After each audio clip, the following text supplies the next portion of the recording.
Famous Elvis, the Rangers Elvis, continued to add to his growing resume of the next big star.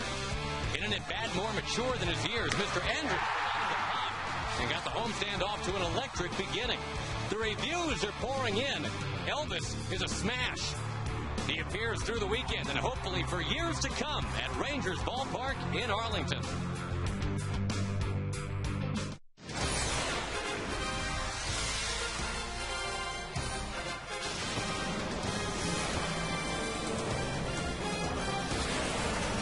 Big night for Elvis last night. Hopefully a good night for Scott Feldman tonight. He's on the mound as the Rangers play Game 2 of this 3-game series against the Tigers.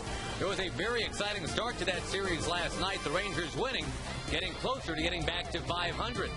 And we welcome you to Texas Ranger Baseball on a beautiful Saturday night along with Tom Grieve.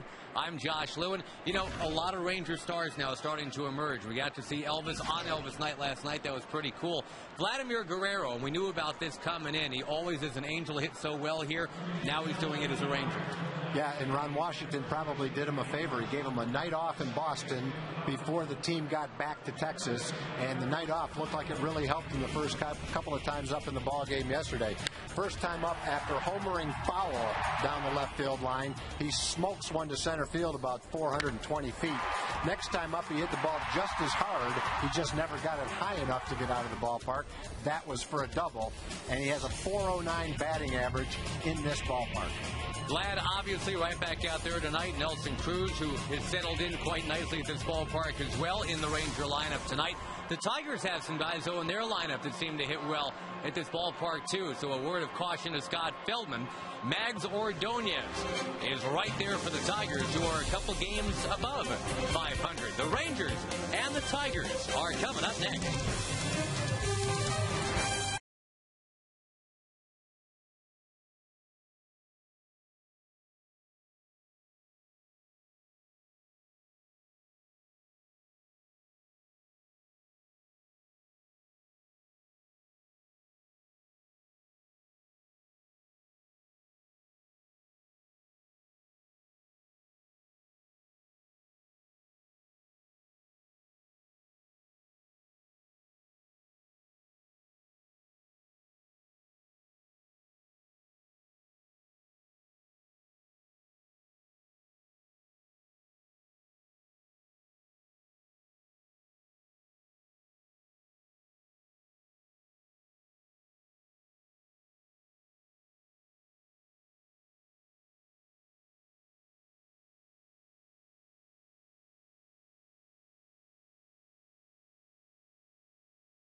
F-150 and drive one. Ford is the best in Texas. Also by Progressive. For a money-saving car insurance quote, call 1-800-PROGRESSIVE. By Jack in the Box. Try Jack's new grilled sandwiches, the turkey bacon cheddar or the deli trio. By Bud Light, the sure sign of a good time. Here we go. And by Southwest Airlines. Go to southwest.com, grab your bag. It's on. Just a spectacular night for baseball here in Arlington. Temperature all day around the Metroplex has been right around 80. We're at 77 as the Rangers take the field tonight.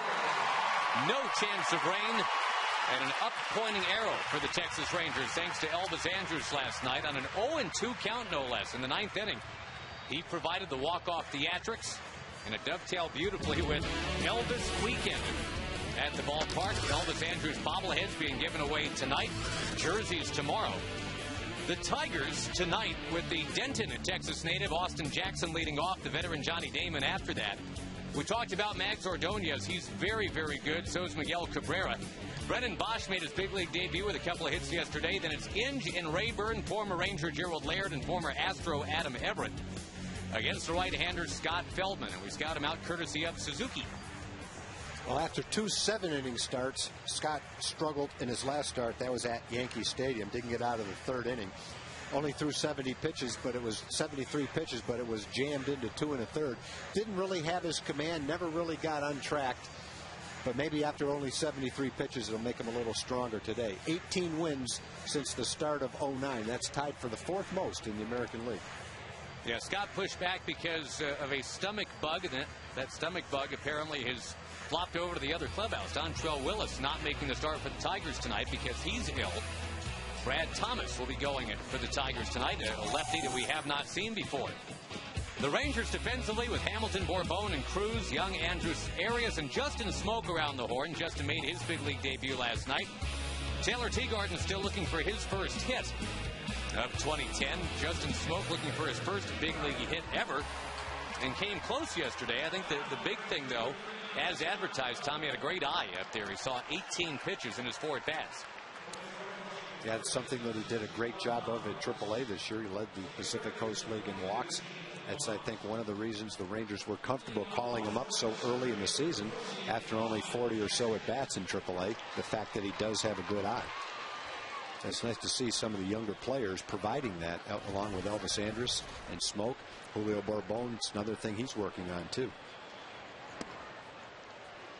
Andy Fletcher's your home plate umpire. He says that's ball 1. Austin Jackson's the guy who beat out the infield hit to get the Tigers their beginning of their 9th inning rally yesterday.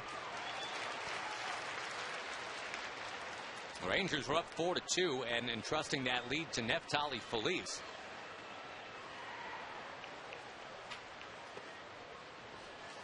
And Feliz had good stuff, but I think what wore him out was that 13-pitch at bat that the number 9 hitter Ramon Santiago put on him.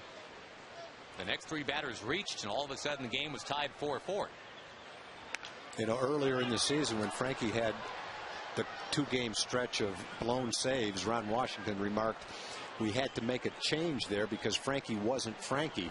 Well, last night, Neftali was Neftali. It was just one of those fluke things. He got the 2 outs, and there's a ground ball in the hole, goes for an infield hit, a broken bat blooper to right, and then a soft single to right. He was throwing the ball 98, 99 miles an hour. Santiago made an out but had the 13-pitch at bat. It was just one of those nights. You have to give credit to the Tiger hitters for battling. Wasn't a hard hit, but there were 3 soft hits in a row that provided the damage. Feldman strikes out Jackson to begin the night tonight.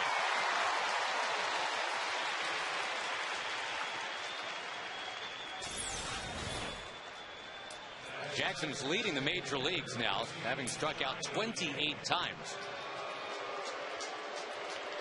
Nicely spotted pitch from Scott Feldman.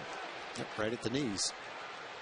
A lot of times hitters will feel that that's a ball because it's a little bit low when it goes by them, but according to the tracker, it was high enough when it went by the plate.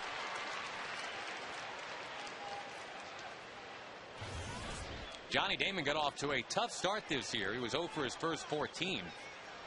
Takes a cutter in right there. He's hitting .415 since that 0 for 14.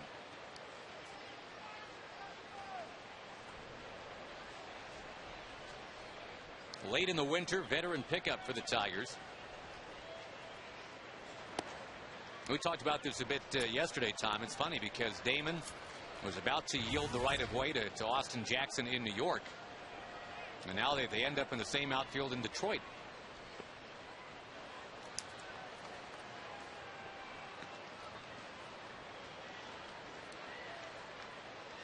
Tigers will have to make do tonight. We mentioned that Dontrell Willis is unable to make his start. Brad Thomas, who hasn't started a game in the majors since 2004, pressed in as an emergency guy tonight. And I don't think they're figuring, Tag, that he goes more than 3, maybe 4 innings. It's going to be kind of a patchwork deal for Jim Leyland after that. And his bullpen is already pretty blown up after the last couple of games. Well, Brad Thomas had a relief appearance where he threw 3 innings. So it's all going to boil down to what his pitch count is. But I know that Jim Leyland will max out his pitch count today, trying to get as many innings as he can.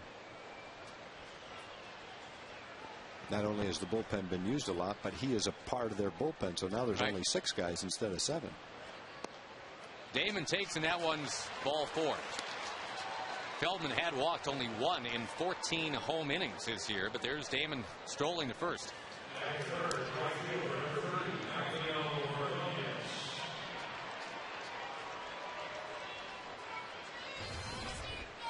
You probably remember Maglio Ordonez from his popular run in Chicago.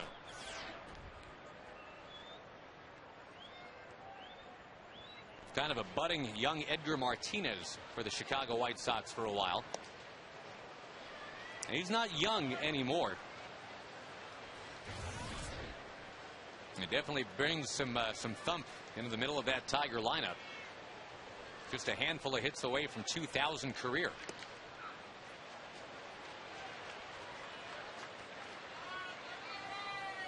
A lot of pitches for Scott right off the bat. Took 6 pitches to get Jackson, bunch of pitches to Damon, 8 pitches to Damon. Now he's down 2-0 to Ordonez. 15 pitches already in the game. Ordonez had that bloop that fell in to tie the game yesterday. That makes him a career .388 hitter in this ballpark. Only Vlad Guerrero's any better.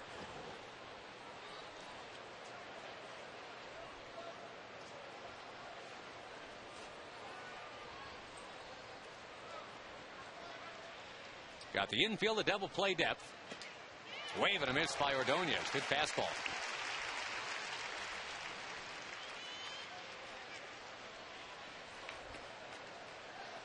.5-4 final in walk-off fashion last night. The second 5-4 walk-off the Rangers have had this year. The other one was on opening day.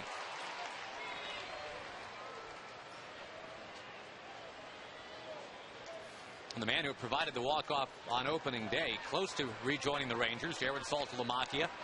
If all goes well, could be here by the White Sox series. It starts on Tuesday. Runner goes, good jump, and Ordonez another bloop shot towards right field. He did that yesterday. This one's foul.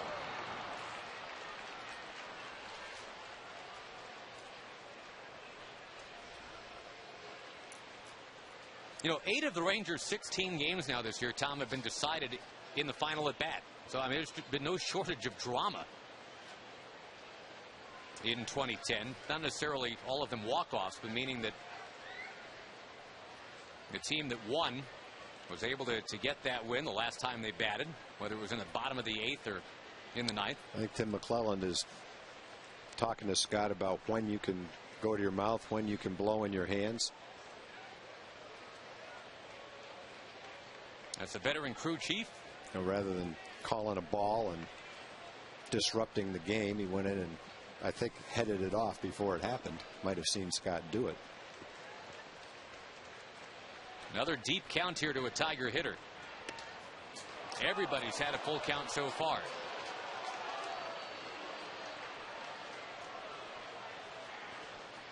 This is not really what you expect from Scott Feldman, but the last couple of games been a very high pitch count for him.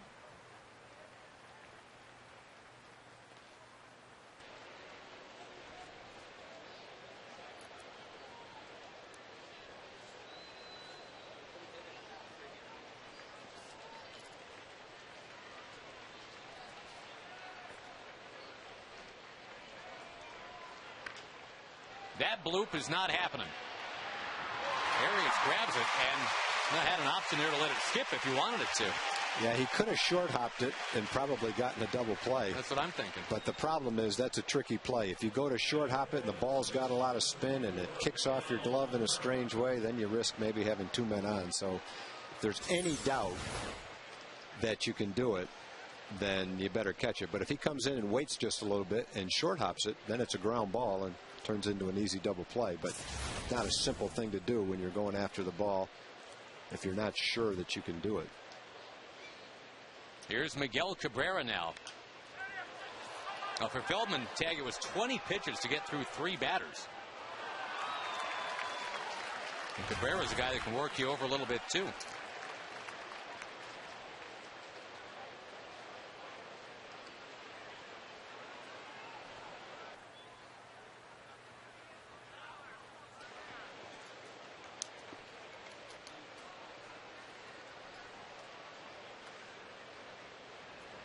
The rule about going to your mouth used to be if you touch your fingers to your mouth, you have to be off the dirt and on the grass. I think in an effort to speed up the game, you can now go to your mouth while you're on the dirt, not the rubber, but on the dirt, as long as you clearly wipe that off once you do it. And I'm not sure if that's what they were talking about, but it's one of the possibilities that they could have been talking about.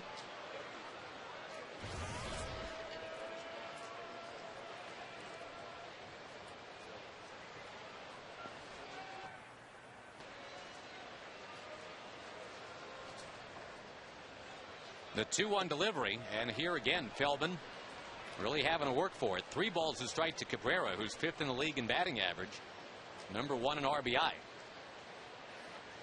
Oh, and Scott really is throwing the ball well and having his command. He can throw the ball toward the middle of the plate and get movement with his cutter, movement with his sinker, and doesn't have any problems throwing strikes. And his stuff is good enough to where all it does is it ends up in a weakly hit ball. Mike Maddox is sprinting out of the dugout to go talk to him, and Scott is either struggling with his command or he's trying to be a little bit too careful. The problem is he's got 25 pitches now after four batters, and he's better than that. That start that he made at Yankee Stadium, it really was a surprise. 73 pitches to get through 2 1/3. And we just kind of chalk that up to that's just the Yankees working you over and kind of an aberration for Scott. But early in this one, we're seeing the same thing.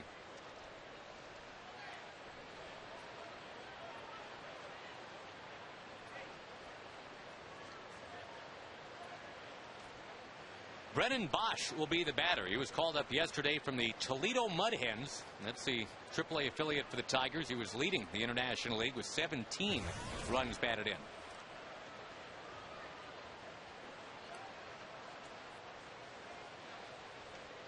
Bosch had a great college career at Cal. Not too far from where Scott Feldman grew up. Scott's a San Francisco guy.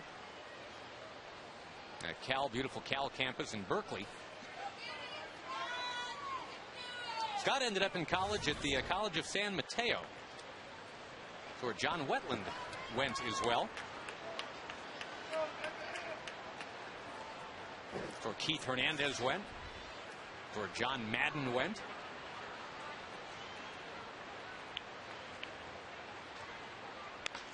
Bosch hits it high in the air to right field. Nelson Cruz jogging over. 2 men left for the Tigers here in the top of the first inning. Now to the bottom. No score.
after a 5-4 win yesterday.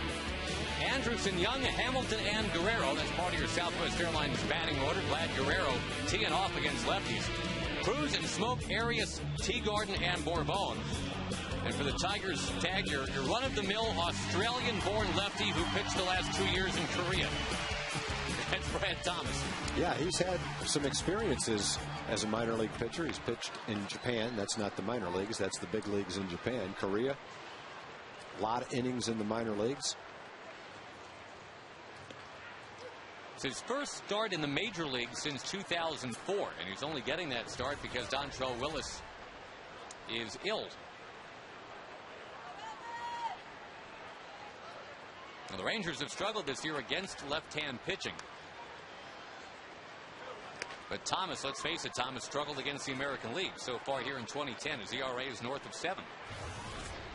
Yeah, when you've only got 7 innings, all it takes is a bad couple of pitches to push your ERA up like that. He did have a relief appearance on the 16th. That was 8 days ago of 3 innings. So if you want to call that being stretched out, I guess it is for a relief pitcher. Generally, relief pitchers don't pitch more than a couple of innings. You wouldn't think his pitch count could be much more than 75 pitches tonight, though. Elvis fouls it into the crowd, makes it 2-2. Elvis got tripled up yesterday, the shaving cream pie celebration. I guess he had that one coming, huh? Because he's administered some of those in the past. I think the players are going to have to think of something else. I think the shaving pie in the face routine. It's gotten old? It's really? Yeah, it's like the wave. It's kind of worn out its welcome. They need to come up with something new. I would much prefer while a guy's being interviewed to see the hot foot myself. You're going old school. Yeah. Chopper to third. Brandon Inge has got it. I think they need to go back to the basics. How about like slathering a guy in barbecue sauce or something? That'd be all right. The Geico quote comes from Elvis Andrus. I just want to keep it out of my eyes and mouth. You know, the traditional beer shower, too. The guys were respectful of Elvis last year. He was 20 and not old enough to drink, so he never got any. What they use, ginger ale? Or Gatorade or something.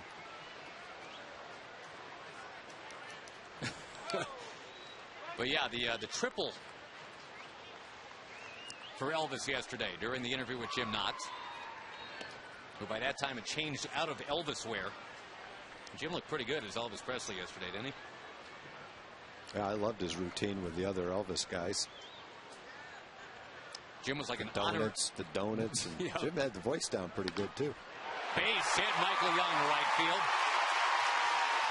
Yeah, Nazi was like an honorary Elvis yesterday for about 7 innings. Josh Hamilton comes up next as the Rangers look to jump out early on Brad Thomas. Well, yesterday, this is what happened in the first inning. Elvis was out. Michael singled to right. And then a batter later, 2 batters later, Guerrero hit the 2-run homer.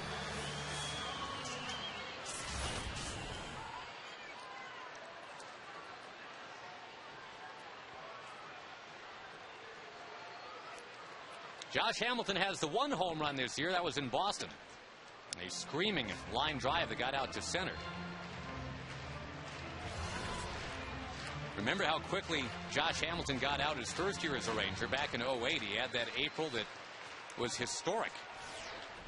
He had 35 runs batted in April of 08. Lifting that one into the big crowd. That'll be about a 35,000, maybe 37,000 crowd tonight.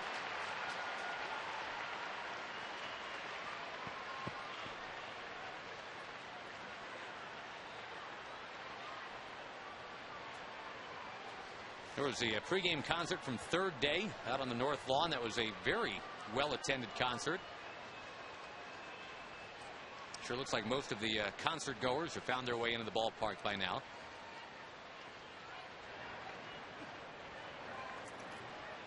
Rangers and Tigers play twice more. It's a 2:05 game tomorrow, 7:05 Monday. Then we'll see Ozzie Guillen's White Sox Tuesday, Wednesday, and Thursday.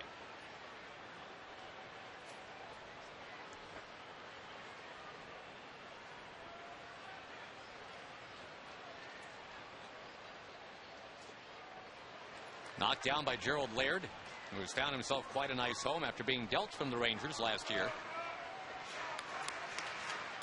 Boy, we were impressed yesterday with the other Tigers catcher, young Alex Avila. Threw out a couple of attempted Ranger base stealers. Yeah, he did it in a very nice fashion, too. He caught the ball, delivered it so quickly, almost all in one motion, catching it, stepping, and then 2 accurate throws right on top of the bag. Very nicely done twice last night. Hamilton pounds it into center. Ooh, a couple of rockets right there. Vlad Guerrero, who was mighty impressive in the first inning yesterday, will get a chance to hit next.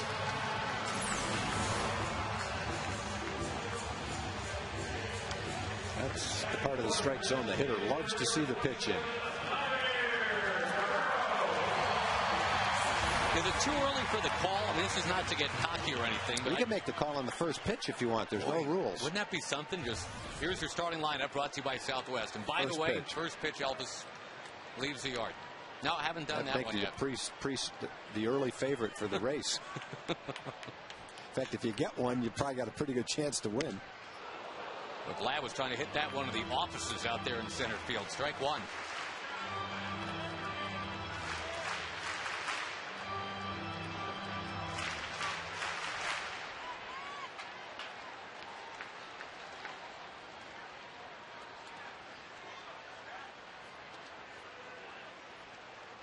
Again, this starter pressed into emergency duty tonight. Brad Thomas hasn't started a game in the big league since '04. Nailed into center by Guerrero. Jackson couldn't get it. All the way to the wall she goes. 1 run is in. Guerrero looking for third as 2 runs are going to score. Vlad Guerrero is going to be out. But he is 2 runs batted into his credit, and he'll get a hero's welcome. Almost say, do you say sheepish? He was only out by about 30 feet, but that's okay. 2 runs batted in for Vlad. Well, he hit that ball like he's always hit it. That was a bullet. That ball was hit so hard that it's very difficult for a center fielder to judge that ball. When it's hit right at you on a line that hard. And then I think Vlad had the smile on his face because even though he hits the ball just as hard as he ever did, he doesn't quite run like he used to and didn't quite get to third base in time. Here's Jackson. You take those 2 steps in and Well, that was just a bullet. That 3 straight hard hit balls. Young, Hamilton, and Guerrero. And Vlad was not exactly flashing the I stole 40 bases one time speed as he got second and third.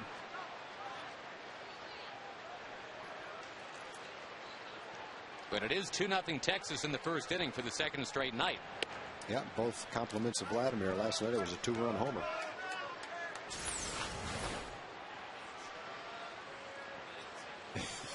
He's smiling going into third.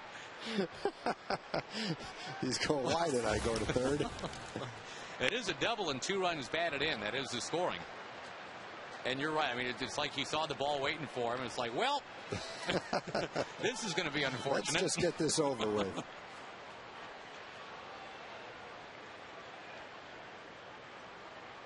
Nelly swings 3-0. You kind of smell that coming. Figured there would be 1-2 hit for Nelly, and he took a rip.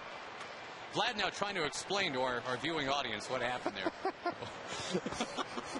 So I was running hard. I just wasn't getting there as fast as I wanted to. Fans love that too. Pudge used to be like that, smiling on the field. You know, they see a guy get thrown out and gets a standing ovation while he's going off the field. And I think part of it, most of it, was because of the big smile he had on his face. They loved that. I always think of the guy in Blazing Saddles when he's flipped and getting dragged by the horse. He just looks at the camera and goes, well, that's the end of this suit. 3-2 pitch. And Nelly Cruz, a base hit. Well, those are 3 ropes to all parts of the field. This will be a more conventional double here. Boy, that Dominican connection really clicking. Vlad Guerrero with Nelly Cruz hitting behind him. And Justin Smoke will come up looking for his first big league hit. Yeah, this is kind of a bad feeling for a manager when you have to go to a spot starter. It makes your bullpen short. Bullpen's been used quite a bit anyway, and now he gets off to a little bit of a shaky start, and you know you can't go to the bullpen. He's got to stay out there basically until he reaches his pitch limit tonight, no matter what the results are. Smoke's going to pop it up. Brandon Inge looking for it, and he's got it. 2 runs in and some hilarity on the bases. The Rangers lead at the end of 1.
Community Corner tonight, we have Greg Williams. He is the head of the Dallas Junior RBI program, here to talk about Jackie Robinson Day, which the Rangers are celebrating tonight. They sure are celebrating today. 63 years ago, Jackie Robinson broke the color barrier. So what we do in the junior RBI and RBI program is we show the kids how to face their own barriers in life through the Jackie Robinson Breaking Barriers program.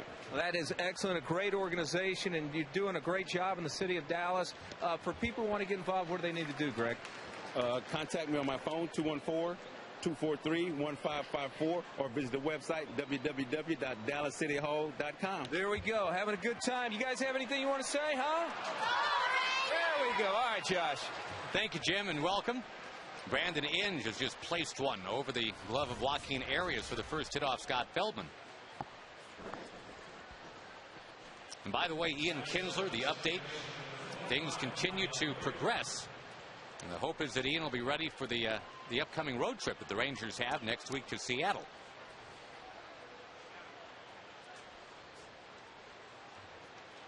Between Arias and Blanco, the Rangers have, they've filled in capably. It's something they did not expect, to go the first 20 games this year without Ian Kinsler. But obviously it's not quite the same. It's not quite Ian. Hydrox is a fine cookie. It's not quite an Oreo. Still very tasty. Rayburn hoisting one to right field. Shallow, and there's Arias. And he gets out of the way for Nelly Cruz.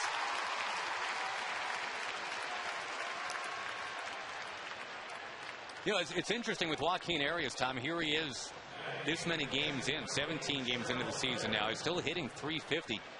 And making every play out there at second base. He turned a real nice double play the other night, too.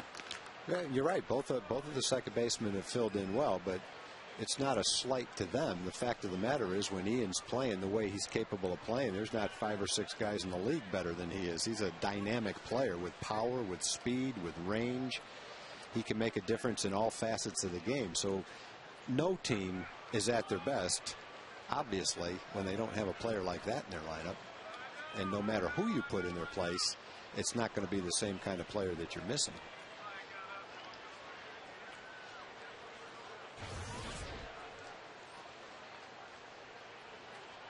Slow start for Gerald Laird here in 2010.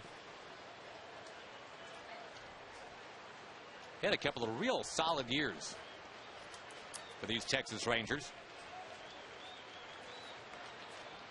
He was kind of victim of the numbers game here in Arlington. The Rangers felt they had a lot of really good catching prospects coming up. Laird was spun to the Tigers for pitching prospect Guillermo Moscoso. Yeah, one of the other numbers that was a factor was the first number of his salary. That was a factor, too, because he played long enough and well enough. Hit and run. Laird to right field. And Nelly Cruz has got it. And the quick That's throw. the way to turn, too. Yeah, Inge was just standing at third base, helpless. Poor one-man five tools. Gerald Laird into the double play. It saves 2-0.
Texas Rangers.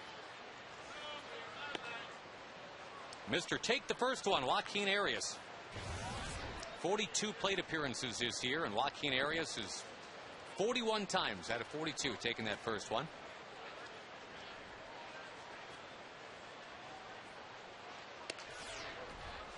A lot of people to thank, Josh. We had some good food up here in the booth tonight. Boy, did we. Kind of began with MR Pigs Barbecue. Very nice of the MR Pigs people to again cater the booth. Oklahoma's finest. Yep, Ida Bell, Oklahoma. Boy, if you're anywhere near Ida Bell, Oklahoma, and you have a chance to go to MR Pigs, that's high on our list. Also, the cookie lady, Shirley Coast, sent up a great batch of chocolate chip macadamia nut cookies. They didn't last very long. And a new person tonight. Yeah. Susie Hodges from Royce City sent up a great batch of cookies. She's here with her family tonight watching the ball game. Thank you very much. I want to say hi to Clyde Turner in Olney, Texas. Big Ranger fan, watches every game. Clyde, hope you're watching tonight. And if you are, hope the Rangers bring you home a win tonight. Off to a good start. A Vlad Guerrero double that whistled over the head of Austin Jackson. That plated Michael Young and Josh Hamilton. And Vlad was out from here to Grand Prairie trying to go to third, but that's okay.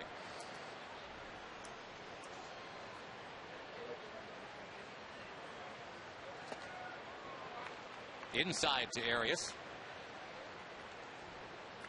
Makes it 3-2. Uh-oh, we got a big issue developing here, Tag. Yeah, the big problem is that if Ranger captain is better than Greg might have to put the uniform on. Well, Elvis and Julio Bourbon flip-flopped in the order. Maybe Rangers captain and Greg are due for a little turnabout here. Captain looked good last night in his Elvis outfit. Yeah, he did. He can't keep the headphones on there. Those are some wacky shenanigans. Have you read the captain's story to the kids at the schools more than once or twice? Yes, probably about more than once or twice. I'm sure you have too. Yeah, definitely. How come you and I? No one wanted to play with Captain when he was a little horse. But basically, he persevered and he won everybody over. And now he's trying to be a cameraman. It's a heartwarming story. Pixar is going to be picking up the rights to that. The 3-2 to Joaquin Arias. In the center field, another Ranger base hit. Let's see if some of that karma can rub off on Taylor Teagarden, who's coming up next and due for a break. Taylor's still looking for his first hit. That was a 9-pitch at bat for Joaquin Arias.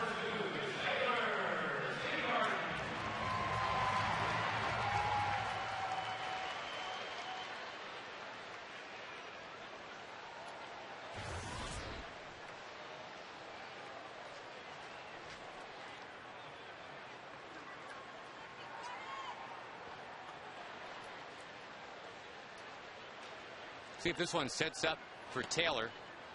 Again, you've got a guy who has not been missing a lot of bats yet. Brad Thomas getting hit hard.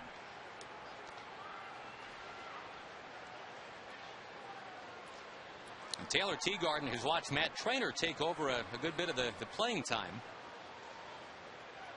Again, Saltalamacchia is due back pretty soon.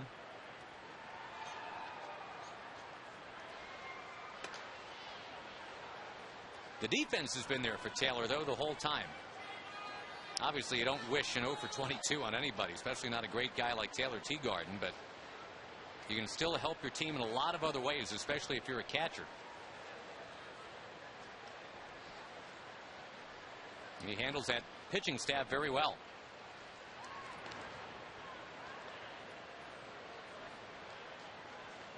It's not a good feeling for a young player to go through that kind of a stretch. All you can do is you have to keep coming out every day and feel like that's the day you're going to turn it around. You take the extra batting practice, you watch the film, you prepare the best you can. Then you go out there and clear your mind, try to do the best you can on that given day and hope that it starts to turn around. Do everything you can to make that happen. That's basically what Taylor's trying to do. Do you ever see when Bill James, the great Bill James, identified 13 different catcher pride points, 13 things a catcher might do that he can someday point to with pride, like Jim Sundberg now is able to do. And I got the list. I'll run a few of these by you. But here's what Bill James, the great statistician and essayist, said. He said, if you catch a no-hitter, you can point to that. Jason Varitek has caught 4 of those. If you catch a 20-game winner, if you catch a Cy Young Award winner, if you work with a rookie pitcher who's had a great year, you can point to that. If you work with a veteran pitcher who has a breakthrough season, point to that. He looks at being the catcher whose team leads the league in ERA. If you reach a World Series, if your team wins 90, if you lead the league in fielding percentage, lead the league in assists. So, I mean, a lot of things that eventually as a catcher you might be able to do besides hit 300. There can be a point of pride. Obviously a Gold Glove would be on the list too. Given the choice of all 13 of those, I'll take hit 300 over all 13 of them. Spoken like a true hitter, a true Ted Williams disciple. Not that I don't like to see a catcher be able to do all those things, but well, I'm going to try to hit 300. If I can hit 300, I know I'm coming back the next year. A guy like Joe Mauer. Joe Mauer has the whole list. Right. Joe's got 15 in his pocket from last year. Favorable count for Taylor at 3-1. And he's on. Doesn't have a hit, but he does have a walk. We'll see how the Rangers play it now with Julio Bourbon. Well, this would appear to be a good spot for Julio to utilize his bunting ability and his speed. Got a left-hand pitcher out there. You've got the top of the lineup coming up. Want to get some more runs. A guy like Julio, even if it is a sacrifice bunt, with his speed, if you lay down a really good sacrifice bunt, maybe you beat it out anyway. Maybe you force a bad throw, try to make something happen. Rick Knapp is the pitching coach, and I know, Tag, you're familiar with him because he used to be a big part of what the Rangers were doing in their minor league system when you were the GM. Yeah, Rick was a very well-respected minor league instructor for the Rangers. He's a minor league pitcher for the Rangers, too. Good pitcher. Went to Minnesota and now over here with the Tigers. He still lives in Port Charlotte during the offseason. And, yeah, the Twins, for years and years, all those pitchers that would just come up from the minors and throw strikes. Rick Knapp was the pitching coordinator there for a while, so he gets a lot of that credit. Yeah, that's the kind of pitcher Rick was, too. Bourbon bunting right up the line. It's foul. That's one of those bunts. If that ball stays fair, he's going to beat it out. Sacrifice bunt, but it's such a well-located bunt that there wouldn't be much the pitcher or Inge could have done if it stayed fair. At the very least, even if you are thrown out, you've accomplished the sacrifice, moving the runners up.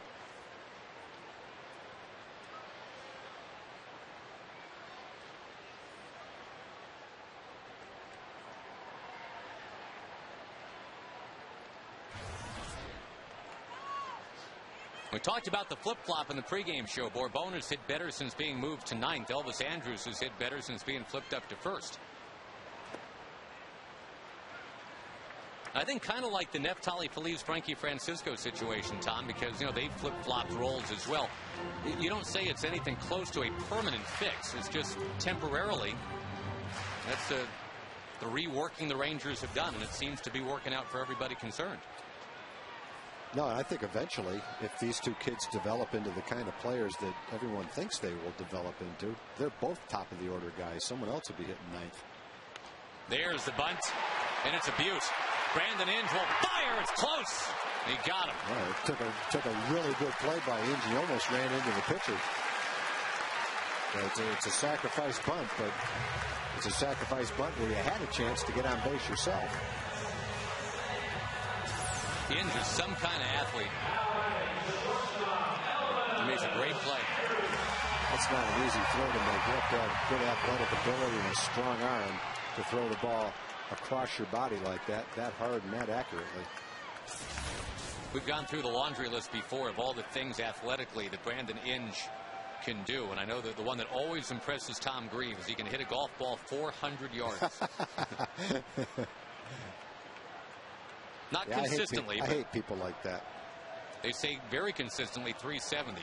Probably is a good ping pong player. There's Elvis Andrus, base hit. A run in. Taylor Teagarden stops at third. Wide turn for Elvis. He's back to first with an RBI single. And again, Brad Thomas only found out he was starting about 3 hours before the game. Hasn't started in the big league since 2004, and this is just not going well. A cutter it looked like that caught the middle of the plate. Good pitch for Elvis to take advantage of.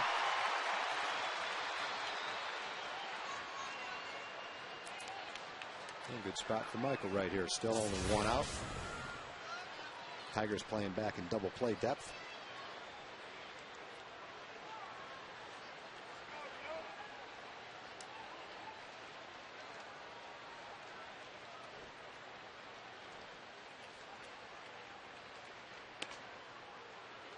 Inside to Michael Young. Singleton scored last inning.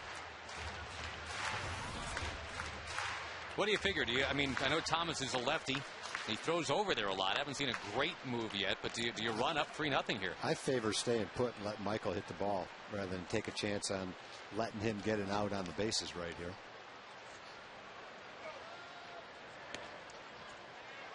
They're heading to count 2-0. Got a chance of getting a walk. Michael's in a great hitter's count. And the Rangers collectively here, Taggers, 6 for their last 7 at-bats officially. And yesterday, Avila did a nice job throwing out runners, and Gerald Laird throws well too. So if he throws Elvis out, now the sacrifice fly has been eliminated, and you allow the pitcher to get an out on the bases, kind of like he did in the first inning. He's got a decent move over the first too. It'll be one thing if you're in a 0-0 game. He's the only one on base trying to get a guy into scoring position, but you've already got someone at third base. So I would say if Elvis is going to run, he's got to make sure he's got a good lead and a real good jump to where he feels pretty sure that he can steal it.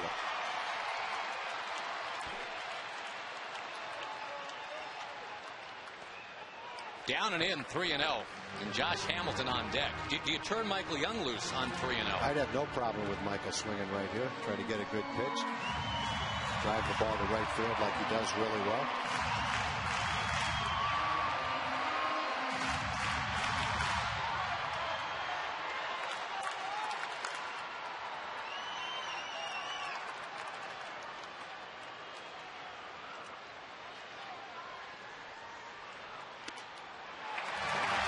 Brad Thomas from Seven Hills, Australia. Got to be feeling like he's climbed every single one of those 7 hills so far tonight. That's a tough situation. You know, if you're the team in this situation, it's not an easy situation to be in. Not only is he a spot starter and have to stay out there for a while, he's already thrown 42 pitches and there's only 1 out in the 2nd inning. So he may have to stretch his pitch count a little bit, but that may not get him through much more than 3 or 4 innings at this rate. Then you've got to go to a bullpen filled with guys you really don't want to use early in this game. Well, the Rangers really owe the Tigers. Remember, they went to Detroit last year and failed to win in 6 opportunities. Only beat the Tigers a couple times here in this ballpark. Tigers were poised to steal one yesterday. The Rangers grabbed it back in the bottom of the 9th. They're trying to pull far away early here this evening. Hamilton to left field. Foul. A bunch of number 32 Josh Hamilton jerseys right around that one.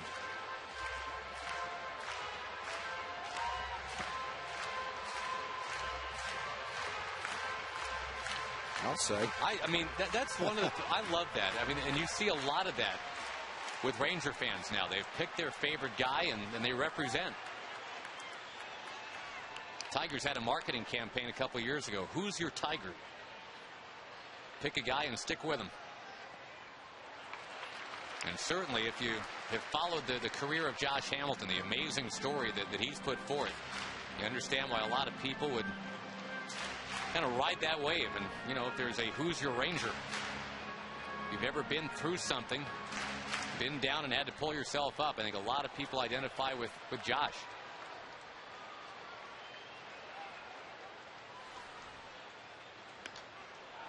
Again, lifts it into the crowd. Of course, you don't have to just pick one. You know, I mean, you can like buy 2 or 3 T-shirts if you want to.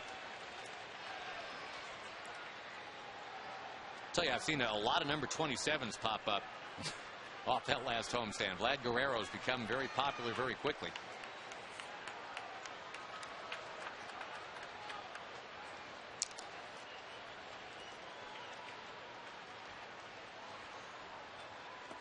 Good take right there. And you got to figure Josh is getting a fastball now, right? With Vlad Guerrero looming on deck. Well, you would think so. I would think he'd have to throw the pitch that he feels like he can best throw for a strike with the bases loaded. But not only does Vlad come up with only 1 out, but he keeps the bases loaded and scores a run if he walks him.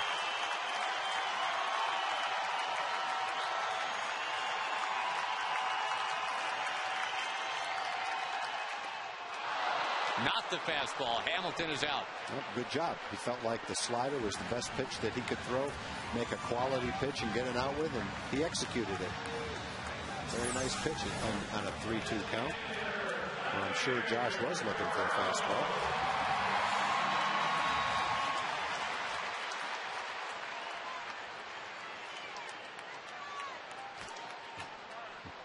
You can put it on the board. He got him. All right, but now he's got to deal with Vlad. Yeah, this is going to be a pretty tough part of the order to work your way through. 1 out and the bases loaded. He's only halfway there. Big swing, and Guerrero behind 0-1. Action has already begun in the Tiger bullpen.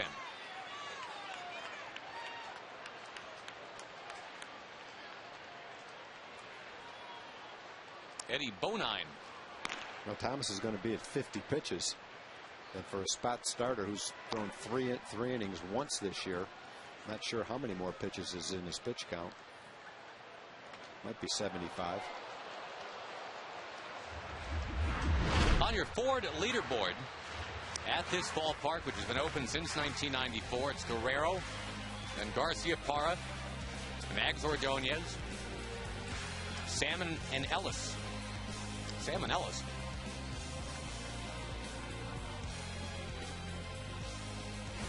.409 career hitter in this ballpark. Let's see what he can do with the count of 0-2.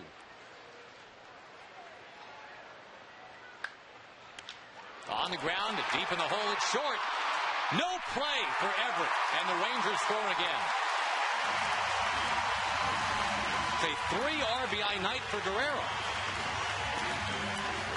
He didn't hit it very hard, but he hit it right in the hole. Everett got to it, hoped that he had a play at third base, but he didn't. Elvis was on second base, and he got there quickly. 0-2 pitch. Jammed him, but it still ends up an RBI single. Well, Jim Leland was top step at the dugout. Now he's retreated 2 steps. He's going to let this struggling lefty face the leading home run hitter in the AL, Nelson Cruz.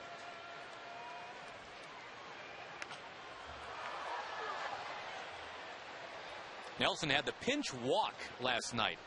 Kind of an underrated element of that 9th inning yesterday.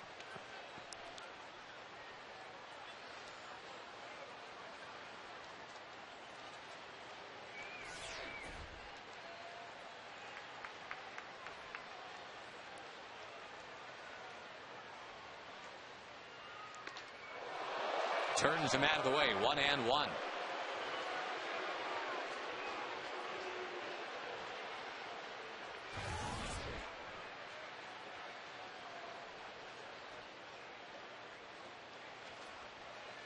Vernon Wells and Matt Kemp are the others in the big leagues with 7 home runs right now.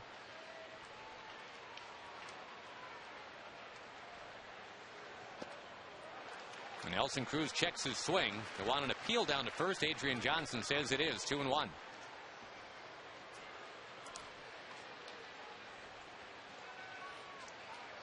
Boy, and out of 4 half innings, 3 of them have been kind of like this, 25 to 30 pitches. Feldman needed only 7 pitches to get through it in the top of the 2nd. That double play helped. Cruz back to the mound. And the Rangers leave him loaded, but they score 2 again. They did that in the 1st as well. 4-zip Texas.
Minutes can save you 15% on car insurance.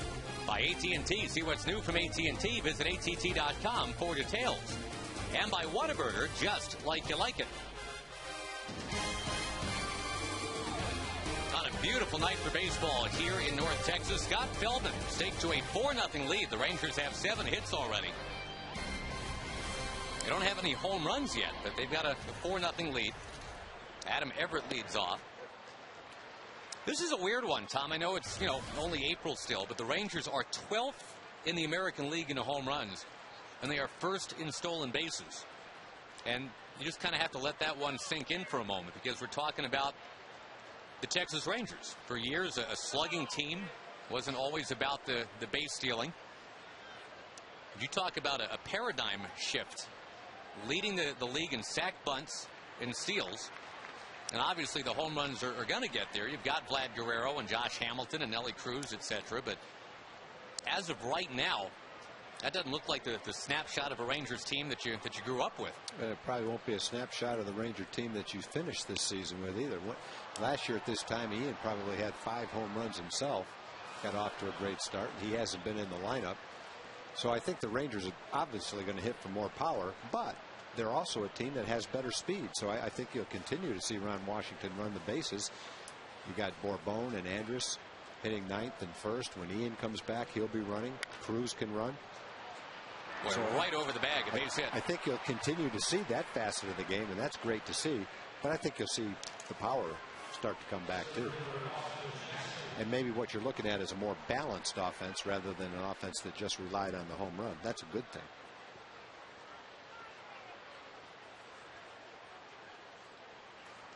Out of Denton Ryan High School, Austin Jackson.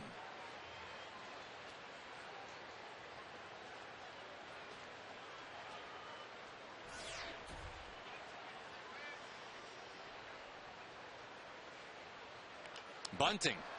That's a base hit. Yeah, that's nothing that you can do about that. That is perfectly placed.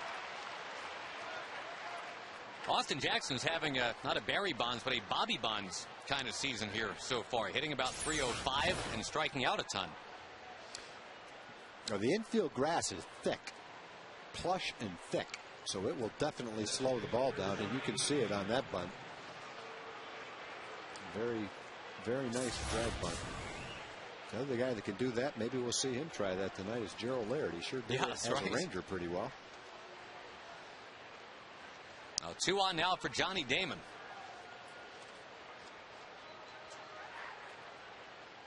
We had a very high quality season for the Yankees last year. 365 on base percentage, 100 runs scored for the 10th time in his career.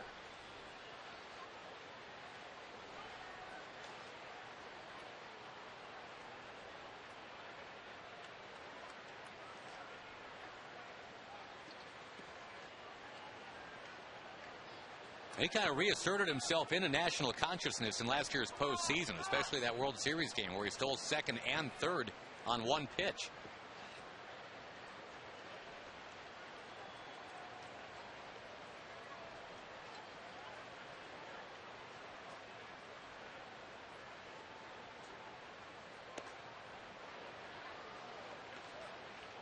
The legendary sequence in that 09 World Series, a 9-pitch at bat against Brad Lidge, and that culminated in a single. And the steal of 2nd and 3rd on the 1 play. Saw 3rd base uncovered and just kept on running.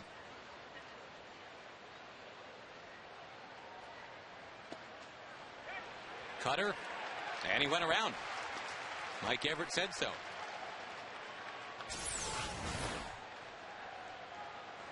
That was pretty close. Those. As a hitter, you feel you didn't do it. As a pitcher, you definitely want the call. And the umpire has to make his call.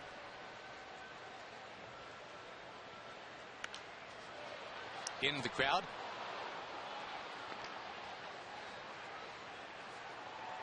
Elsewhere around the majors, a couple finals have come in. The Indians over the A's today, 6-1.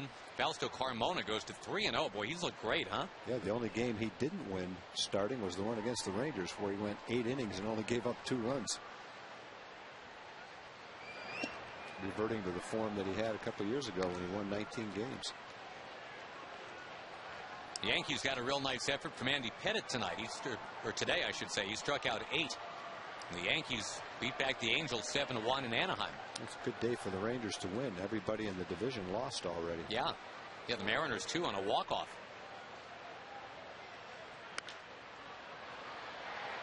The Chicago White Sox with 3 in the bottom of the 9th, making a loser of David Aardsma. Alex Rios hit the 2-run homer that swung it. White Sox 5, Mariners 4 the final. So the Mariners now 9-9. The Angels are 9-10. And the Rangers with a win tonight could be 8-9.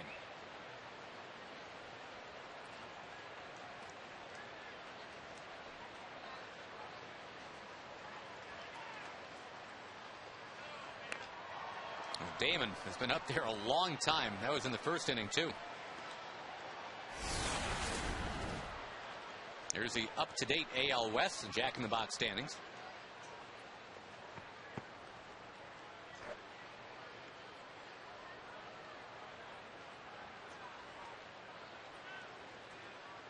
Damon's about to see a 16th pitch in his 2 at-bats. And he lines this one in a right. A tough out for sure. Jackson's being waved around by Gene Lamont. Arias with a throw home. Damon down to third. And is in there standing. 4-2 now. Runner at third and nobody out.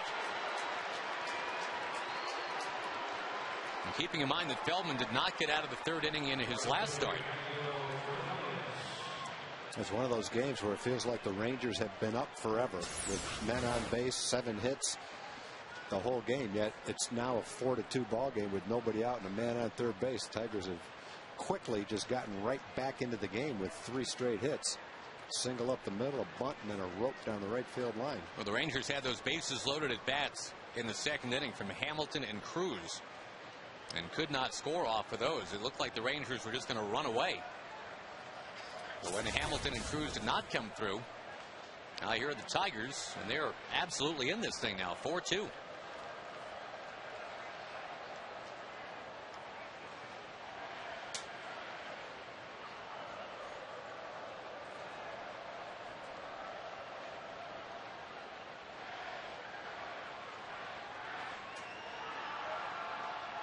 Maglio Ordonez the hitter, and a bouncing ball to first base for Smoke. He'll gather it in and go to the bag. The run scores. Now the bases are clear, and Scott Feldman now can just kind of forget about all that, hopefully. Tigers back to within a run.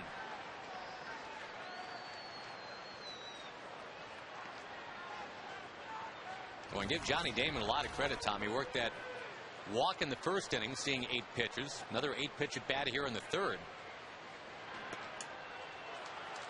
That's essentially responsible for all the Tiger runs.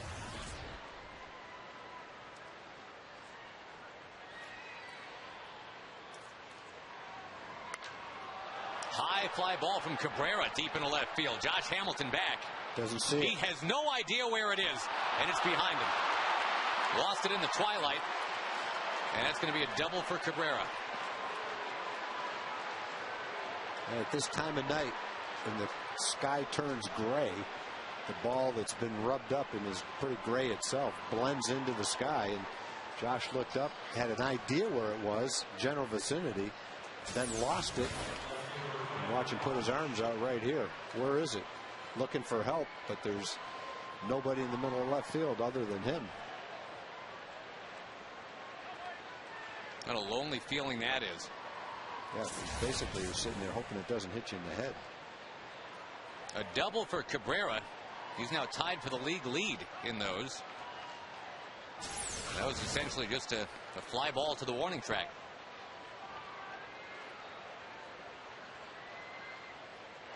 And the tying man at second base, Brennan Bosch, the batter. He flied to right in the first inning.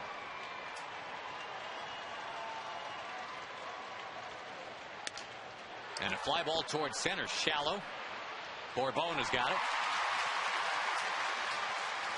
All right, one more hurdle to clear here in the third inning. That's Brandon Inge.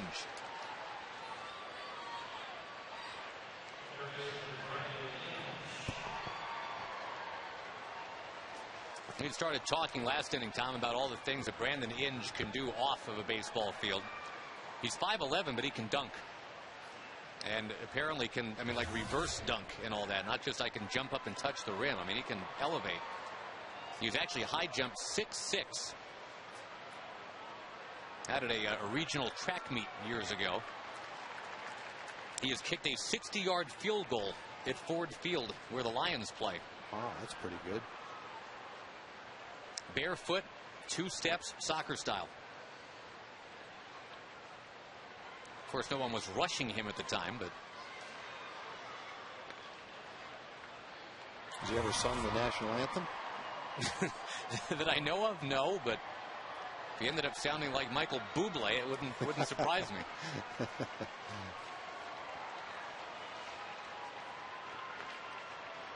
Feldman with a chance to finish him off now as the count gets to 1-2.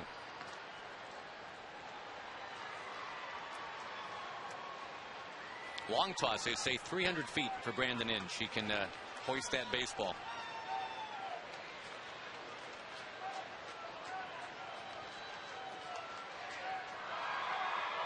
Man of many talents, but he's down on the count here, 1-2.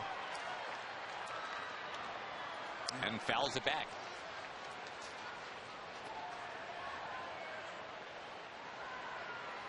Inge was a shortstop in college at VCU, Virginia Commonwealth in Richmond.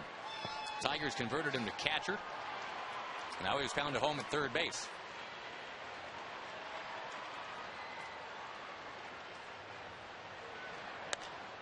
Fly ball center field. 3 on the board for the Tigers. They've made it a game again. And the Rangers coming up. We'll see if Justin Smoke can get his first big league hit.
White Sox, it's a $1 hot dog night, also a Dr. Pepper autograph Wednesday.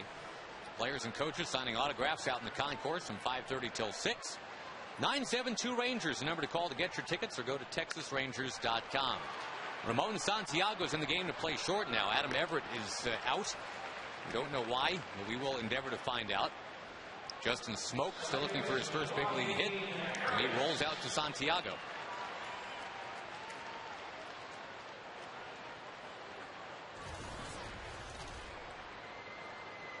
Brad Thomas trying to soldier through the third inning. Again, Jim Leyland was hoping to get 3 innings out of his journeyman lefty tonight. Dontrell Willis was supposed to get the start, but he fell ill. And Thomas, 2 years in Japan and 2 years in Korea. Did have some time in the big leagues with the Minnesota Twins. But his career Major League ERA is 9.89. And that's before tonight.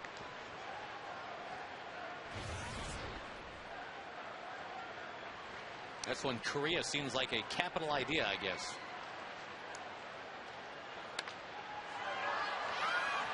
It's actually 2 years in Japan, then back for a year in the Mariners minor league system. He went from Japan to Tacoma to Korea. Have not seen that resume yet in the big leagues.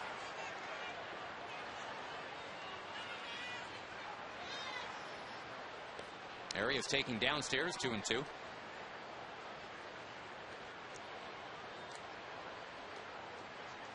And the last time that Thomas pitched in the big leagues, 2004, he only got into 3 games, but his ERA was 16.88.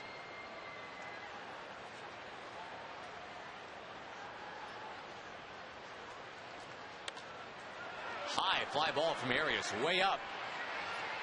Inge has got it.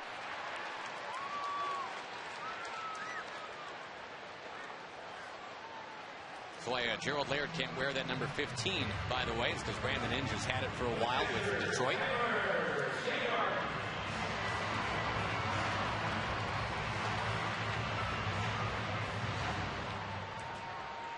With 2 out, Taylor Teagarden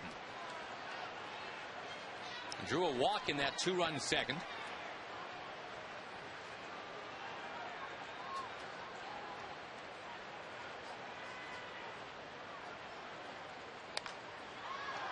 And the Carrollton native bops it into the crowd. Boy, what a nice crowd tonight. Just keeps getting bigger and bigger. Yeah, they started out thinking it might be around 40,000. Got to be, I'd say, closer to 50,000. There's people sitting in every corner of the stadium. The original estimate, about a full house. Yeah, I mean, the original estimate tag was for 30,000 tonight. So the great weather, the concert before the game, and the Rangers starting to play well. Hopefully that scored a base hit for Taylor Teagarden. He needs a break. There was a bad hop off of Rayburn. And Taylor, who had been 0 for 22, hits the ball right on the screws, takes a crazy hop. Yeah, it's got to be a base hit. That was a bullet. And it is officially the first hit of the year for right now, smiling Taylor Teagarden.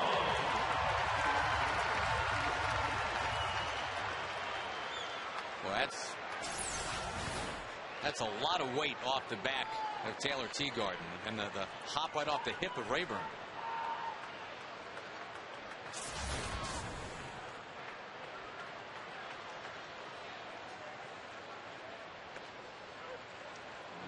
David Murphy had that 0 for 23 start last year, and as we have referenced before, he ended up just fine by season's end, hitting close to 270.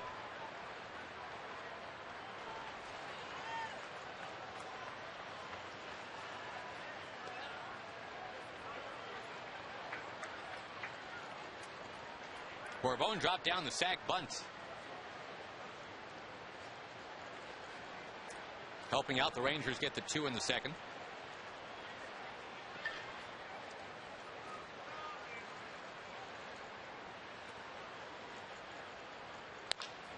Rounding this one to Rayburn. That's a better hop for the second baseman. He'll throw out Bourbon. And we're at the end of 3. 4-3 Texas tonight on Fox Sports Southwest.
Park, and here's our AT&T trivia question. The largest deficit the Rangers have overcome to win a game. Do you remember when it was?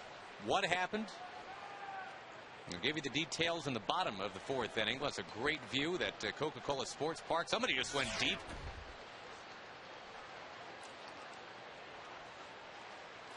Scott Feldman has kept the Tigers in the yard tonight, but the Tigers did have a 3-run uprising in the top of the third. What looked like might be a Rangers rout tonight is not the case. The Tigers are hanging right in. Scott needs a quick inning. He's got his pitch count up to about 20 pitches per inning.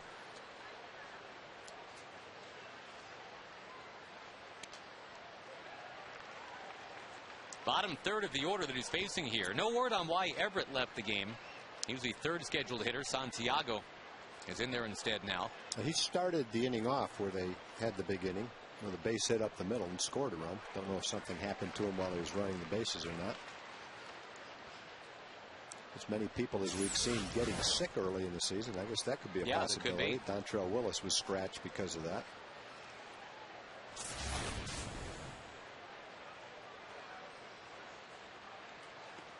That's got to be a powerless feeling if you're the athletic training staff. You're in charge of keeping a big league team healthy. In comes a virus. In comes a bug. And they just start, everybody just dominoing down one after the other. Another full count, this time to Rayburn.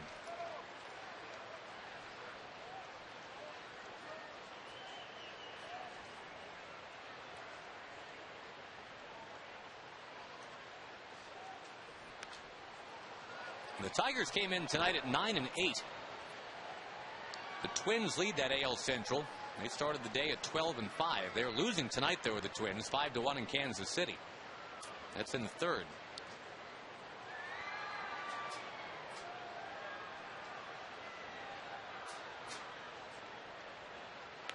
Another foul. Tigers making a good bit of contact tonight. The one strikeout that Feldman has, that was a called third strike to start the game. There's not been a swing and a miss for strike 3 yet.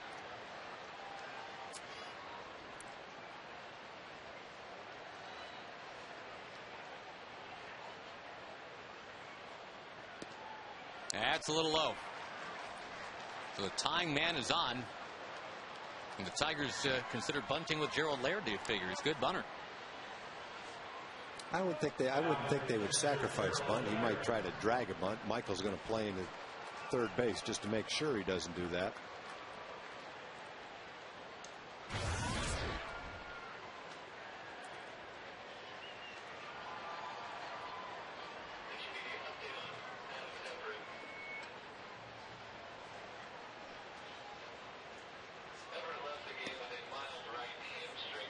Mild right hamstring strain for Adam Everett, we're being told. That's why Santiago's in the game and on deck right now.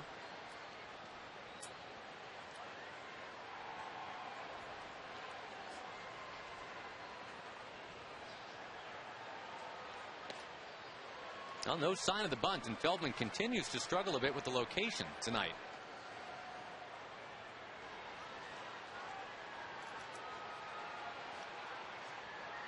I think this early in the ball game, managers would be really reluctant to give up and out, because you can't count on the Rangers doing anything but scoring some more runs in this game. And playing for one run, you'd be more likely to see it late in the game, maybe 8th or 9th inning, play for one run. Probably not early in the game, though.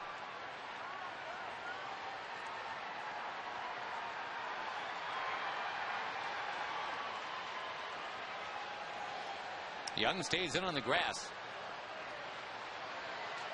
And Laird pounds it into left field. Josh Hamilton circles to it. He's got it.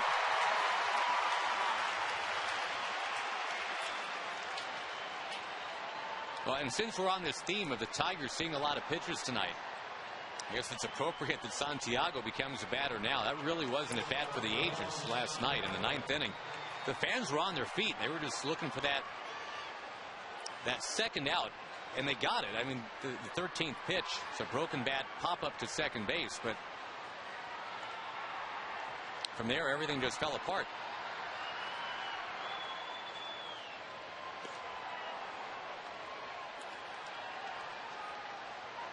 Fortunately, the Rangers rallied in the bottom of the ninth. Elvis Andrus, the walk-off hero.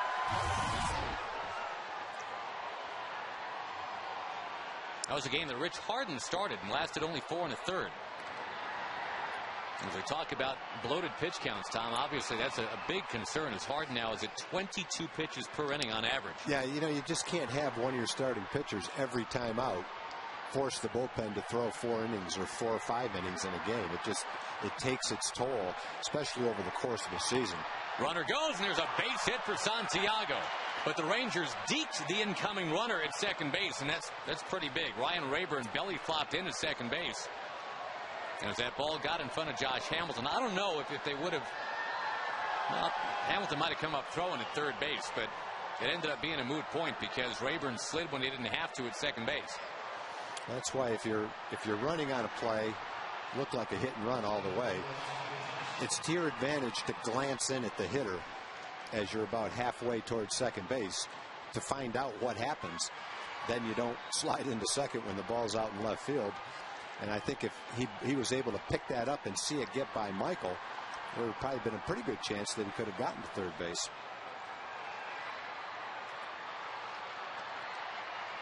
Jackson takes down and outside. Here's what we're talking about with Rayburn. He's going like it was a straight steal, and it might have been a straight steal. But even on a straight steal, it's to your advantage if you know what the hitter's doing. But you saw Elvis come into your picture there, pretending like he was taking a throw. And Rayburn just kind of got up looking around and then realized the ball was softly in the left field.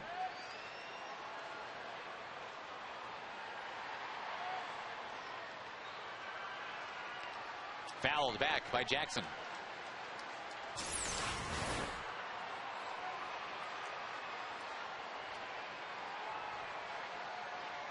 Where's the ball? Where's the ball?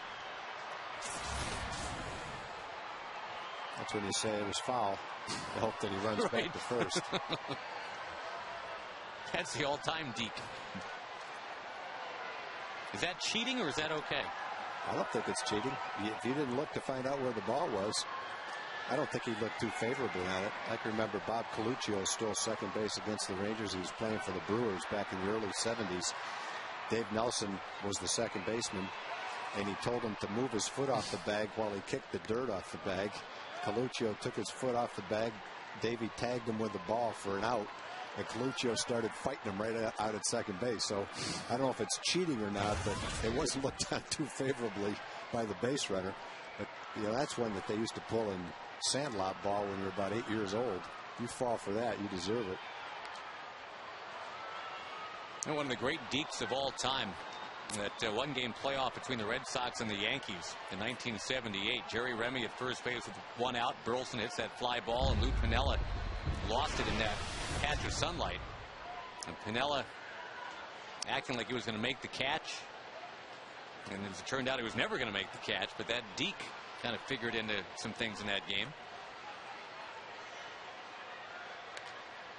Inside-out swing. Smoke will go to the bag himself. That was a weird-looking swing, and then the ball had some funny English on it, too. Well, and here's a big challenge for Feldman. You've got the go-ahead man at second base, the tying man at third. And Johnny Damon has worn out Feldman tonight, seeing 16 pitches and 2 at-bats. He's got a walk and a double.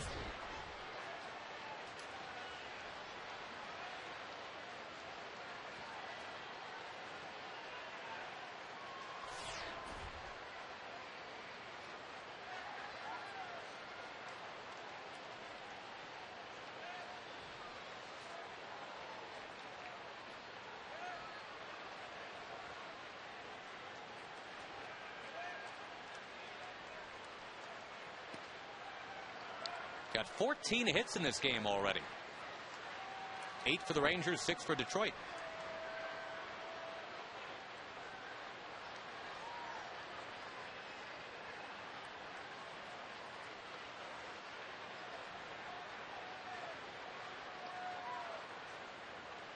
And a crowd that has swelled to probably about 45,000 tonight. Seeing if Feldman can get out of this. 1-1 as he caught the corner.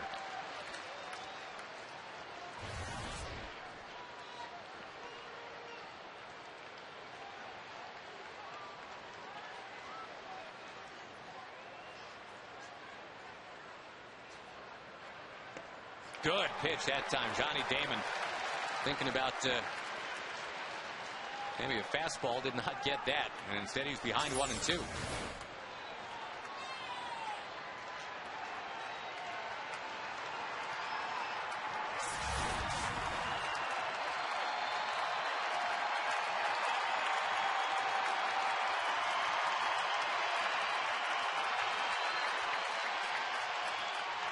It gets away from Taylor Teagarden, bounces crazily up near third base. And the Tigers looking to take the lead. And it gets away from Teagarden. It's 5-4.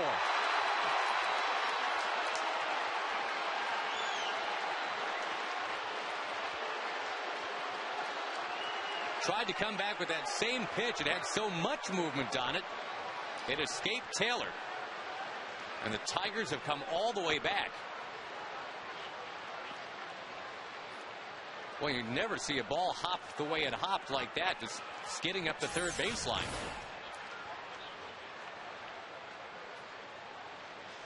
It almost looked like Johnny Damon, when he checked his swing, the bat ended up about eye level with Taylor, to where I don't think Taylor ever saw that ball. It looked like he was screened by the bat. How often do you see 2-run score on a wild pitch?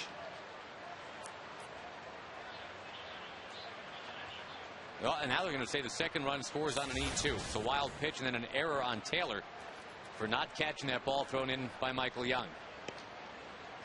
Boy, now a walk to Damon. He has absolutely been the thorn in the side tonight. It all started with the walk to the light hitting Ryan Rayburn. I think that's probably the central point to make tonight, is that Feldman just has not been able to finish off these Tiger batters. He's walked 4.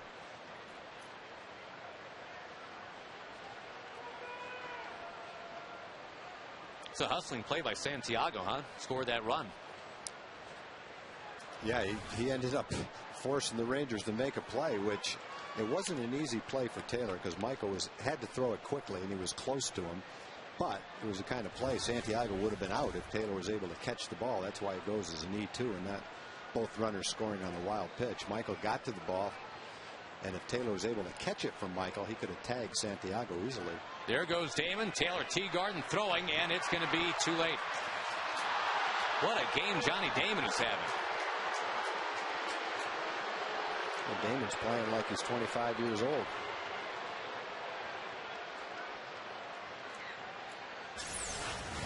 Damon used to be, obviously, one of the primo stolen base guys around.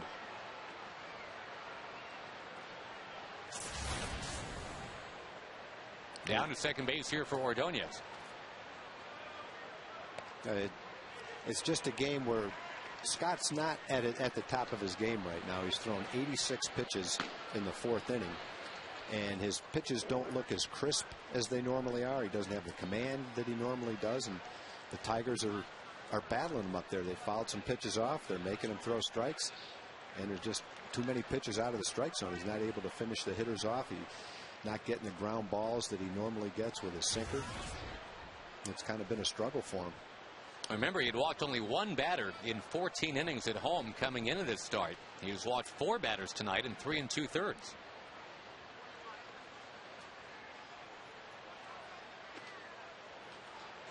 He's just simply not getting the ball where he wants to. Doug Mathis started warming up just a couple minutes ago in the Ranger bullpen.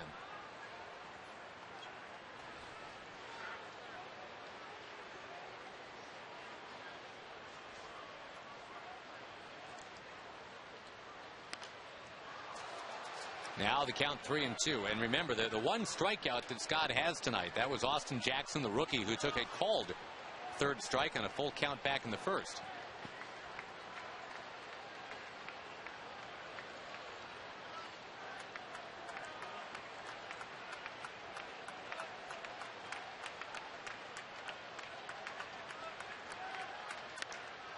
In the air, center field. Back goes Bourbon, racing, and it's over his head.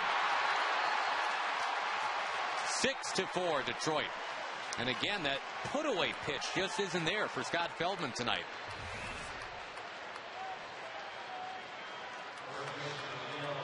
Rangers had 2 in the first and the second. The Tigers back with 3 in the third and the fourth. And a 2 RBI night for Maglio Ordonez. And number 6 got a lot of the plate. Ordonez put a charge in it. Hit that one kind of like Guerrero hit his line shot double right straight over the center fielder's head. Bourbon got a decent jump, though. That ball was just hit too far and too hard.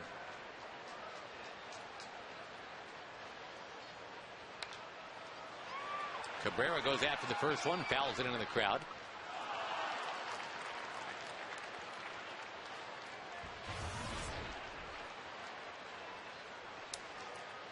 Oh, this is the kind of night where now suddenly you're hoping that you get 5 innings out of your opening day starter. Feldman's at 91 pitches here in the fourth.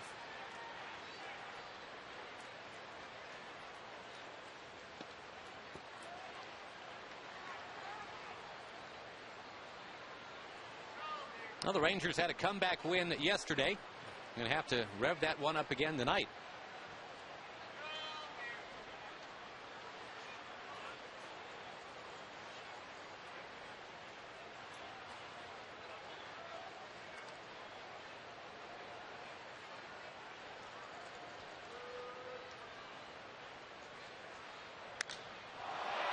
Well hit right center field by Cabrera. Nelly Cruz can't get it. Bourbon can't get it. Another run's going to score. Boy, Feldman might not see the end of the fourth. That one looked like it was kind of off the end of the bat, but it still traveled a long way. Cabrera is so strong. He's got 2 doubles and a walk. And that is going to be the end of the night for Scott Feldman. Remember, he was supposed to start last night and wasn't feeling well. The hope was that that extra day would get him right. But not a lot has gone right for Feldman. He had the 7-pitch second inning, which was fantastic, but the first, the third, and the fourth were a nightmare. Doug Mathis will be the new Ranger pitcher in a 7-4 game when we come back.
Lasting 2 1/3 at Yankee Stadium, comes home in the friendly confines of the ballpark, and tonight it's only 3 2/3. Chased away, giving up the 8 hits and the 7 runs. It was kind of a weird, wild pitch / error play that did not help in this 4-run top of the fourth. You know, the second short outing in a row for a Rangers starter, which again puts a lot of pressure on the bullpen. You have the long game in Boston, long flight home, short outing last night, and an even shorter outing tonight. Brennan Bosch is going to punch one into right field. Nelson Cruz is up with it, and he'll uncork one towards the plate. Good throw, but not in time, and it's 8-4 Detroit. That run charged against the ledger of Feldman. And what started out as a wonderful-looking season for Scott, 2 fine outings in a row. But he's going to end up giving up 8 runs in 3 2/3 tonight.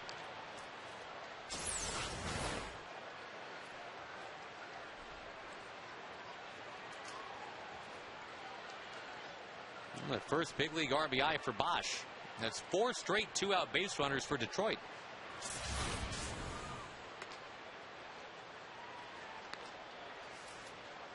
Well, it's a shame because this crowd just buzzing early. Well, the Rangers up 4-0. A lot of feel good. But now 8 straight runs for the Tigers.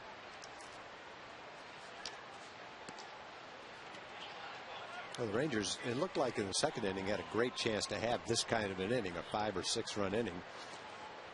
But Thomas made a couple of good pitches and got out of the inning with the bases loaded. The Rangers just haven't been able to do that this inning. Tigers just keep adding on and on. This should slam it shut. It does. But a 5-run top of the 4th. 8-4 Detroit.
And we're talking about big-time comebacks. So, the AT&T trivia question, the largest deficit the Rangers have ever overcome to win a game. It was here at this ballpark back in May of '04, and Michael Young plated Eric Young with the game winner after the Rangers had fallen behind 14-4. They had the 10-run bottom of the 5th, tied it up at 14, won the game 16-15. That was that crazy game where the Tigers got 8 in the top of the 5th inning. Rangers came back with 10 in the bottom. You might remember Craig Monroe in that game got all upset after he popped up with the bases loaded, and the Tigers already leading 14-4. Spiked his bat, threw his helmet, and the Rangers made him a little madder by coming back with a 10 spot. Eddie Bonine takes over here, and the Tigers have to go to their bullpen in the 4th inning. They get 3 innings out of the erstwhile starter Brad Thomas. And it's not like he was shining brightly tonight, but he kept his team in the game. I think that the big thing for him, obviously, Tom, was with the bases loaded, 1 out in that 2nd inning, and it looked like the Rangers could really run away. He made sure that didn't happen. Retired Hamilton, retired Cruz. So while it wasn't a thing of beauty for Brad Thomas in any way tonight, he leaves with a 4-run lead. For now, Elvis Andrus, base hit. We go to Jim Knox. Okay, Josh, center field. I tell you what, there's a bunch of Austin Jackson fans. This is just about the entire school didn't riot. Actually, the principal, baseball coach. How many on hand tonight? We have 215 Ryan Raider fans rooting for Jackson tonight. All right, and Austin Jackson, of course, the center fielder of the Detroit Tigers.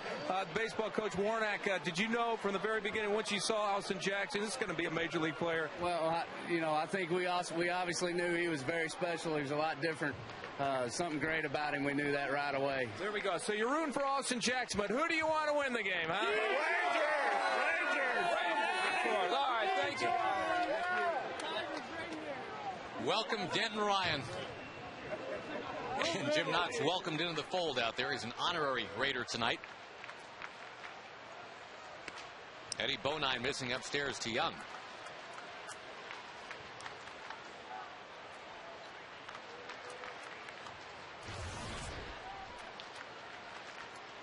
Well, again, Michael was the catalyst in a much larger comeback against the Tigers a few years ago, as we just mentioned.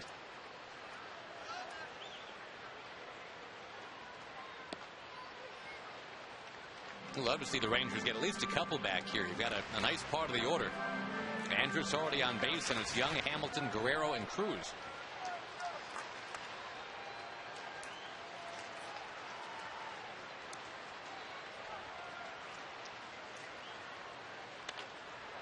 Towards second base.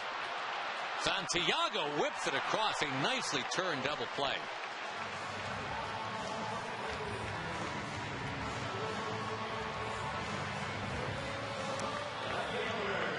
It's a bit of a momentum crusher. That's one thing you'll hope the Rangers will be able to do in one of the last 2 innings is get that ground ball to help Scott get out of one of those 2 innings, but they never could get the ground ball. The one double play was line drive to right field on a hit and run. That helped the second inning. Couldn't get that one ground ball to get the double play to get out of the next 2 innings, though.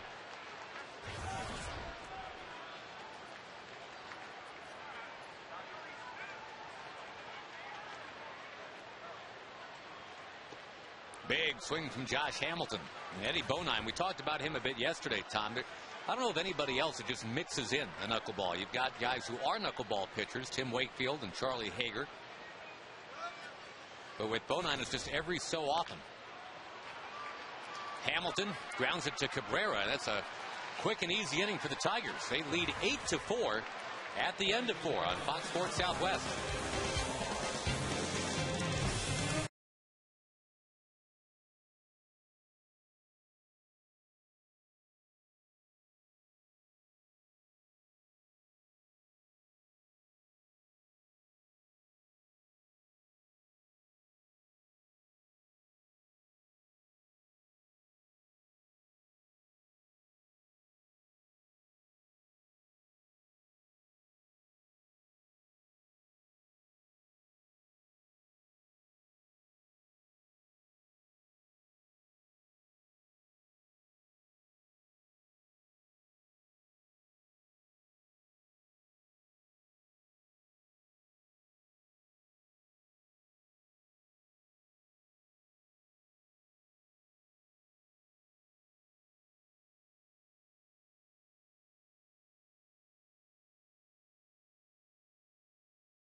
Delivers a lush lawn from the roots up.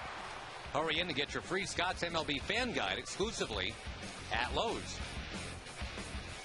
Up in the broadcast booth, joined by Steve Busby now, and as great a pitcher as Buzz was, this is not the kind of night that makes you real comfortable. This is not a good night to talk pitching, no. It's, boy, it has been a struggle for everybody that's taken the mound. Yeah. It really has been a tough night, and some nights are like that. You just hope you're not involved in it. It's in the hands of the bullpens now. Doug Mathis. It's a ground ball off the bat of Ryan Rayburn.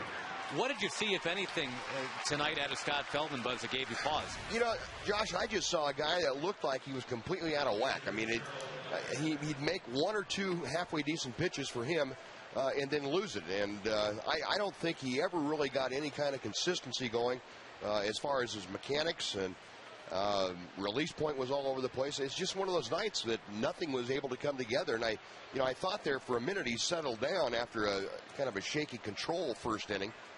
Started to get it back together a little bit, then lost it again. And there is no explanation, I don't think. We know Scott is a pitch-to-contact guy, Buzz. I mean, he's not going to absolutely blow it by you necessarily, but there were just very simply, I mean, it seemed like no swings and misses at all. Well, this is a pretty good hitting ball club. Yeah. This is not a club where you can go out and expect to survive without pretty good command of the strike zone. Now, I don't mean just control throwing strikes, but being able to cut the strike zone up and work to the proper quadrant of the strike zone. And I didn't think Scott could do that with the fastball, much less anything else tonight. A veteran guy like Johnny Damon, real tough at bats. Yeah. I mean, yeah, tough to navigate that. Up and in, Mathis losing Gerald Laird on 4 pitches, and the Rangers now, it's 5 walks in 4 1/3. Both pitching staffs are kind of in the same situation. A lot of pressure being put on the bullpen. 2 straight games. The Ranger starters have had short outings. They had a long game in Boston where the bullpen was used pretty extensively. Sometimes you go a couple of weeks and the long relievers are wondering when they're ever going to get in the game, and now Mathis and Nippert are out there about every other day. There's a strike to Santiago. He had that 13-pitch at bat last night. How frustrating was that, Buzz, as a pitcher, when you're throwing the ball well, but you just can't get rid of a guy? Yeah, we were talking about that a little bit last night, a little bit today. It's frustrating. I've got to give a lot of credit to Neftali Feliz, though. He did not give in. I mean, he did not wear himself out on that at bat. Now, I might have had a carryover to the next couple of hitters, but boy, he just kept pouring it right in there. It's mentally fatiguing too after about the 10th pitch. Guys fouling off pitches. You're trying to keep yourself sharp and stay in the strike zone. Grounded solely to first, and Justin Smoke thought about going to second. That quick little bobble changed his mind. He goes and touches his own base instead.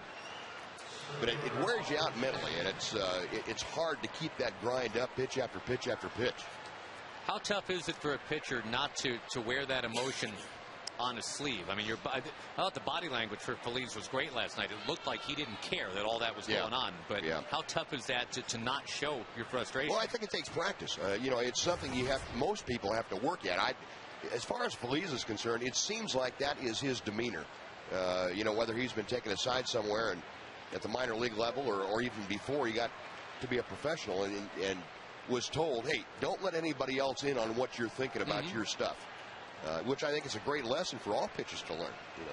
It's really nobody else's business how you think about yourself and your stuff out there. If you want to ask Buzz a question for Rangers Live after the ball game tonight, 57538 is where you text to. The keyword is Rangers TV.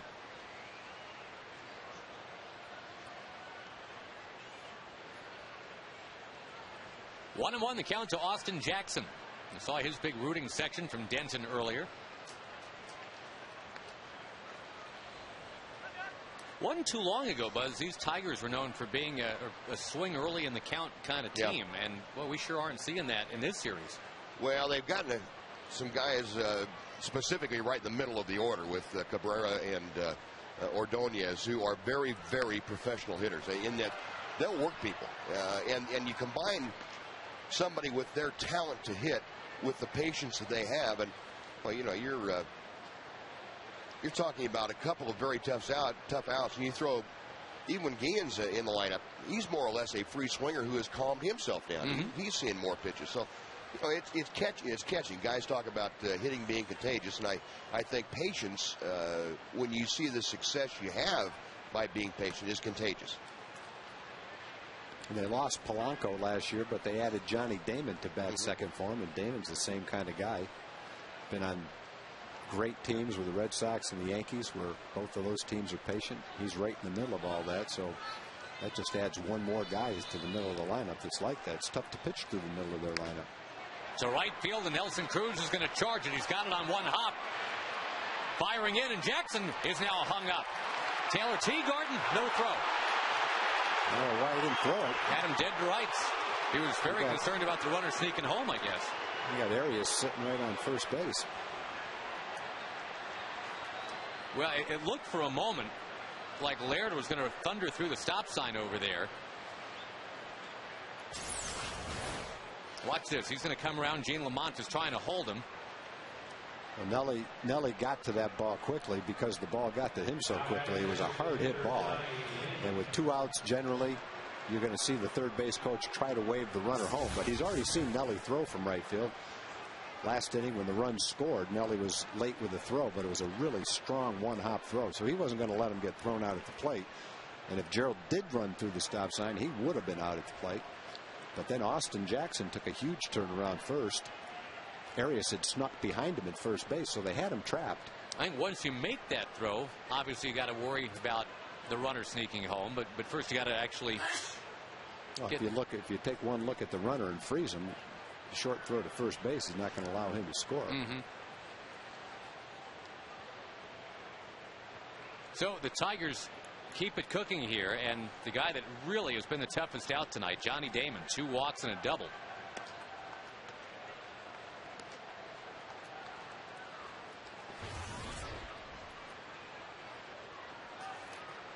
And all the talk about keeping the pitch counts down from the starters.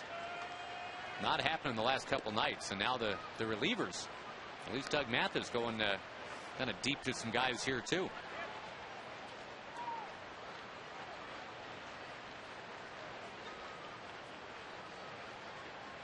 The Tigers are not missing their opportunities really either, hitting well with runners in scoring position tonight. 5 out of 10. You know, Josh, you go back over the last road trip and up to now, if it hadn't been for C.J. Wilson and Colby Lewis, this bullpen would be completely worn out. Yeah, Those you're the only right. guys that have gotten past the 5th inning at all. Everybody else has really had a struggle. Well, Mathis more balls than strikes tonight, and for a while Feldman was kind of running neck and neck in that department too. Now C.J. right now 4th in the league in ERA.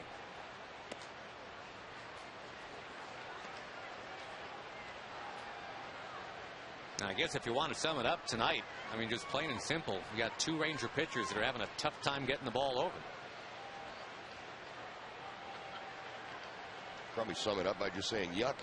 Yeah, it's not a good night for pitchers. Now, you used to get guys with that move. Not everybody does, but the fake to third. And how many times do you figure you pulled that one off? Well, I had a lot of practice at it. I mean, between third and first, we had 15 one year. Is that right? Yeah. Yep. Jerry Remy tells the story on himself all the time that he's getting in there as a rookie, and you got him right away, and he had to go explain that one to the coaching staff. That was right after he got his first major league hit off me. He was all pumped up and excited. On 3-2, runner goes from first, and that is ball 4. And this nightmare continues. Damon has walked 3 times.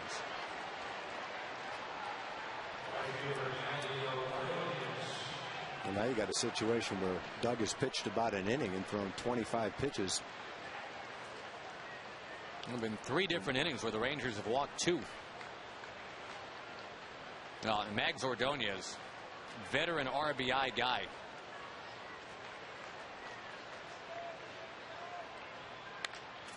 First one he sees, he's going to pop it to right. That'll work. Tigers leave him loaded. Steve Busby, thank you. Talk to you after the game. All right, guys. Hopefully this thing swings around between now and then. Yeah. We're only halfway through it, folks.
settling for less. Like a good neighbor, State Farm is there. And by your Texas Chevy dealers, proud sponsor of Texas baseball. Well, the Rangers were rocking early tonight. They had a 4-0 lead. They had the bases loaded, looking for more. Didn't score, but you figured that's okay. They're up 4-0 early. And then the Tigers with 3 in the third and 5 in the fourth.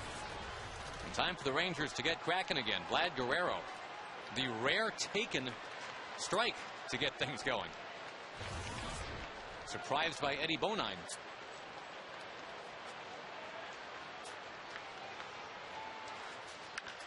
Down near third, that's foul. Vlad's already had an 0-2 hit tonight.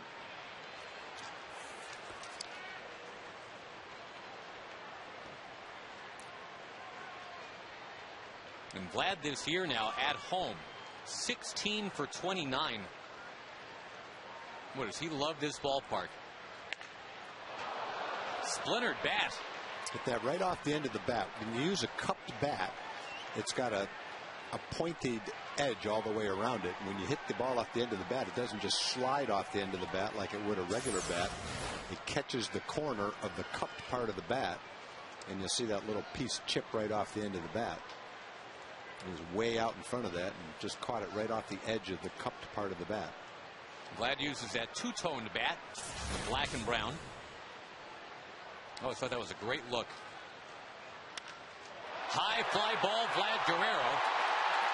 Way up there. And dropped.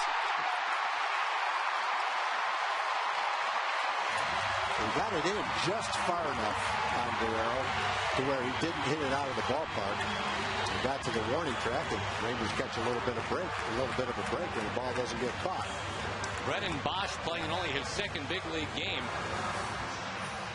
had it in his glove, and then it just fell away. The ball's way off the plate. You can see number 4, a good 6 inches inside at least. And it takes a guy like Guerrero to be able to hit that pitch that far. I'm sure that's going to go with an error. It will. First on the Tigers tonight. And an RBI chance for Nelson Cruz. He'll take on the outside corner. So Guerrero's been on base 3 times tonight. Maybe that's the break the Rangers need to get going again. This has not exactly been a game to hang in the Louvre Museum tonight. But it's there for the taking, you would think. The Rangers have plenty of time left, only the bottom of the 5th. Did I need to say museum after Louvre, or is that kind of implied? It's not like the Louvre gas station or something. I don't think you have to say it. All right, next time I'll remember that. On the ground is short, and Santiago scoops it up. He will throw out Nelson Cruz.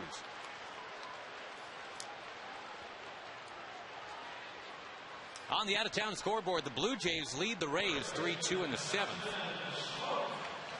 Lyle Overbay has his first home run of the year. Adam Lind is hit number 4.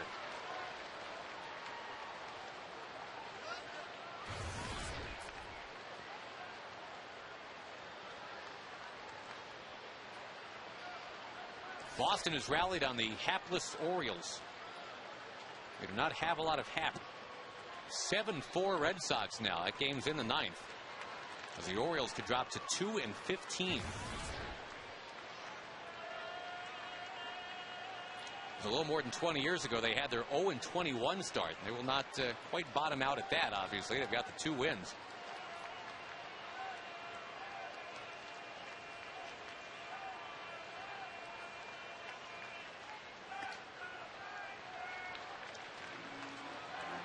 Cubs had an 0-14 start not too long ago. That was 97.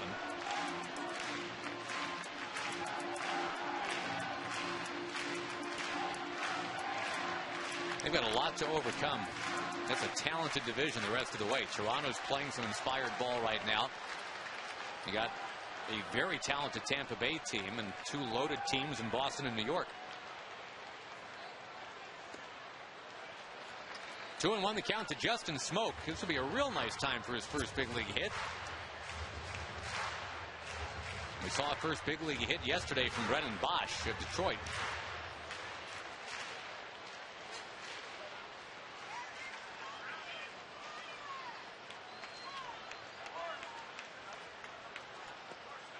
Outside, again, patience.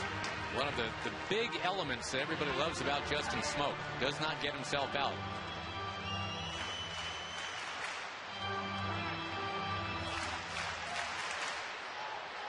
You see how they're pitching Smoke.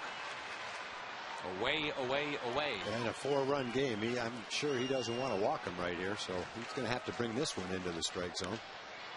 And Smoke lifts it in a third base foul ground. Into the crowd it goes.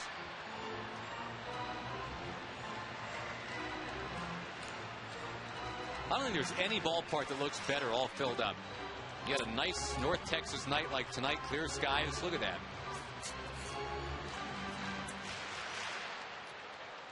Grass looks great. Only thing wrong is the scoreboard. It's 8-4 Detroit.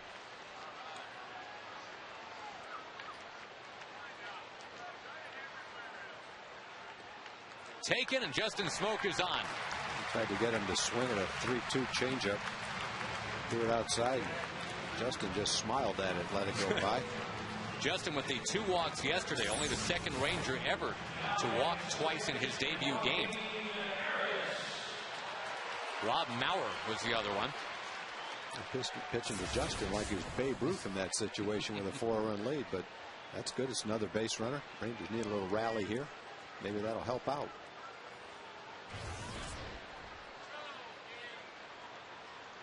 Arias continues to sting the ball. He's hitting .357.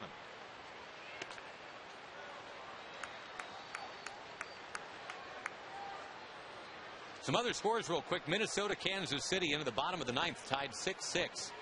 Justin Morneau's got a home run for the Twins. They're looking to go to 13-5. They're not missing Joe Nathan at all yet. John Roush doing a great job as their closer. Arias with a ground ball slowly to short. 6-4.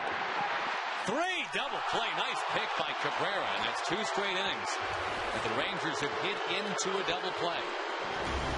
End of 5, 8-4 Tigers.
Threw a lot of pitches in the 5th inning. He walked a couple of batters. He loaded the bases, but the best pitch he made was the last pitch. He got the ball in on Ordonez, who popped it up to right field.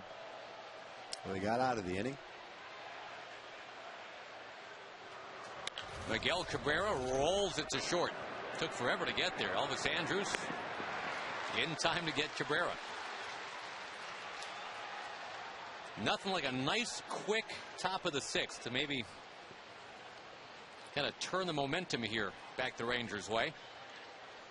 Even though the Tigers didn't score in the top of the 5th, Mathis had to throw 23 pitches. And the Tigers left the bases loaded.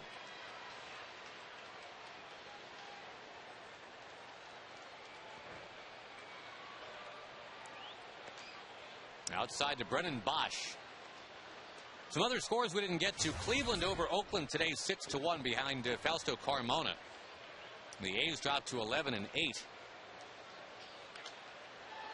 That's a lot of runs for them to give up, 6. They are leading the American League in ERA. They let that one get away late. Their bullpen gave it up. Yankees all over the Angels today. That final 7-1 out in Anaheim.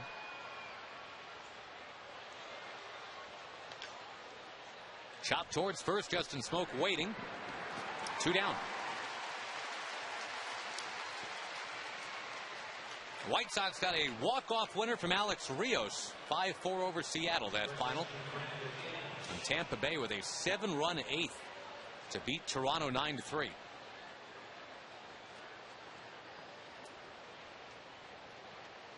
Over in the National League, you know who the hottest team in the National League is? That's the San Diego Padres. They won their 8th straight game today. They shut out Cincinnati behind Wade LeBlanc 5-0. That was a tough one to predict in spring training, that it'd be San Diego with a lead in their division. The Giants are still a very talented team, and they're in second place. I think most people would have picked them to finish last. And maybe they will. It's still early. It's still early, no doubt. Now that's the inning the Rangers needed. A 6-pitch, 6th inning. And the Rangers trying to get up.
Sonic, the jackpot tonight worth $1,600 and dinner for 2 at Sonic. Good luck to David Kelly from Farmers Branch. If a Ranger hits a grand slam this inning, we're giving away $25,000. Taylor Teagarden finally got his first hit of 2010 last time up. They're now trying to start something for the Rangers in this 6th inning. They're trailing 8-4. You see Gerald Laird talking to Taylor Teagarden. Of course, Taylor was just coming up when Gerald was still in the Ranger fold.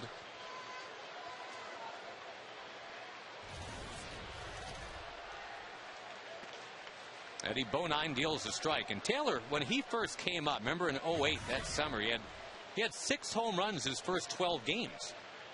I remember the first one that beat Minnesota 1-0, didn't he? Yeah. With that home run. That was to break up a perfect game, too. Scott Baker, yeah. Home run to break up a perfect game, and he catches a 1-0 win. That is some kind of debut. And then he left. He had to go join Team USA. Playing in the Olympics in China.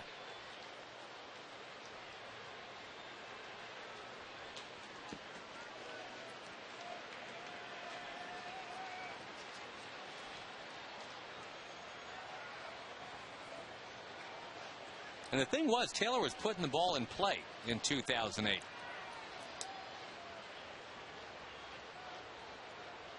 He had 15 hits in a limited amount of time with the Rangers. 11 of those went for extra bases. He had 6 homers and 5 doubles.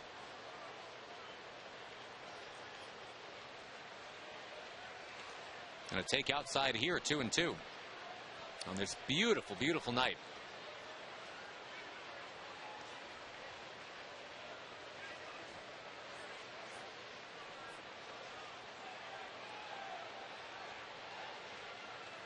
Bonine brings it, and it's off the glove of Eddie Bonine. He'll recover. Calmly throw out Taylor Teagarden. No, Bonine's doing a nice job. He's gotten through 2 innings and a third now in the 28 pitches. He's gotten a couple of double plays he's induced to help him in the 4th and in the 5th when the Rangers had a base runner. Not a hard thrower. Fastball is 85 to 87, but he spots the ball well, changes speeds well.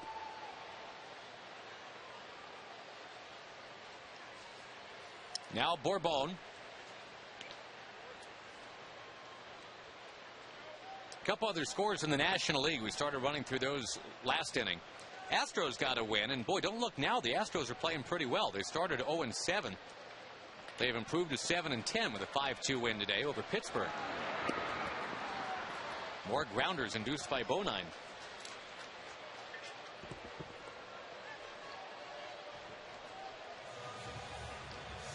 Yeah, there hasn't been an out in the air. Every ball's been hit on the ground. The only ball remotely in the air was a line drive. Elvis hit back through the middle. Bonine's first hitter in the 4th inning. Other than that, everything's been on the ground. Elvis a 2-for-3 night tonight. Take that back. The error on Guerrero's fly ball to right, left yep. is the other ball. That was certainly in the air for a long time, as a matter of fact. One of the hits for Elvis tonight with a RBI attached to it. Elvis is the best in the American League right now with the runners in scoring position. He is 6 for 8.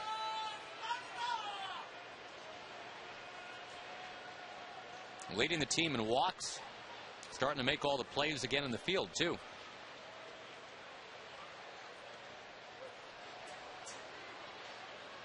Marlins beat the Rockies 4-1.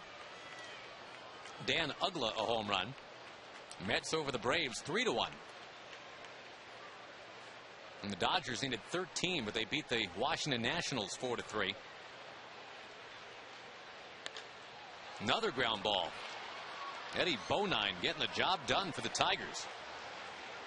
End of 6 at the ballpark tonight. 8-4 Detroit.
Pretty well. With Vlad Guerrero doubling in too, and even though he was caught going for the triple, that just seemed funny at the time. Rangers were off and running. They led 4-0, but then Scott Feldman, well, just started having a tough time. This error on Taylor Teagarden didn't help. And the Tigers just kept on hitting. They lead 8-4, and as we come back live, a bunt base hit for Ryan Rayburn. We'll show you that in just a moment. Doug Mathis on the very first pitch, and the Tigers already leading 8-4. Here's the bunt hit from Rayburn. It's their second bunt hit tonight. Austin Jackson had a bunt hit. You see how plush that grass is. It's great grass to bunt on, that's for sure.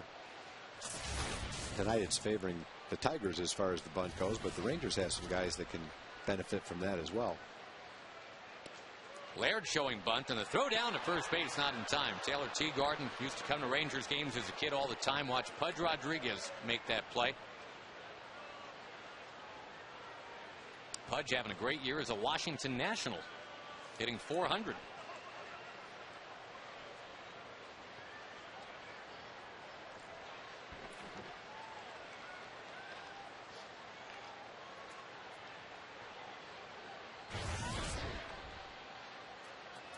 Laird around this time last year against the Rangers hit into a triple play.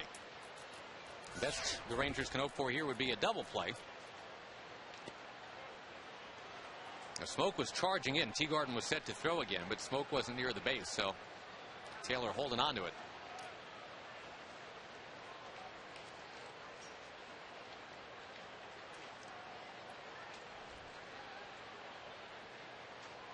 It was on this date a few years ago, Tom, that the Rangers turned a triple play here against the Seattle Mariners. That was Kenny Rogers that started that on a comebacker.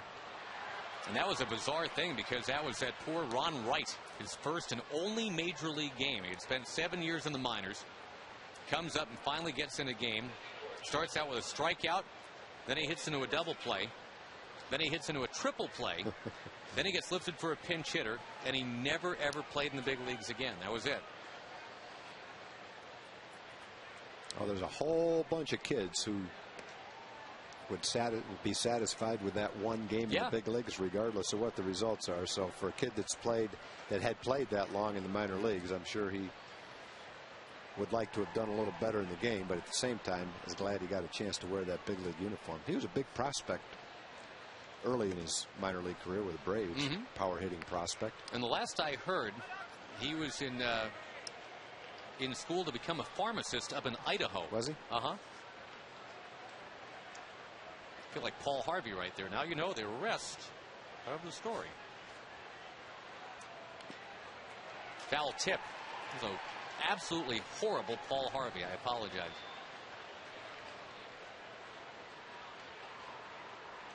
You know, Stan Musial once had a game where he hit into a triple play and 2 double plays. And in his last at bat, he struck out. That's 8 outs and 4 at bats. So the triple play thing, that can happen to anybody. Just happened to Kurt Suzuki the other day in Oakland. The Yankees turning their first triple play since 1968. He hit into a triple play and had a 3-run homer. It was a big blow in that game. First inning 3-run homer against Sabathia. There was a game maybe about 20 years ago. Minnesota turned 2 triple plays in one game at Boston. 2 triple plays in a stretch of 3 innings. The Yankees go 40-odd years without one.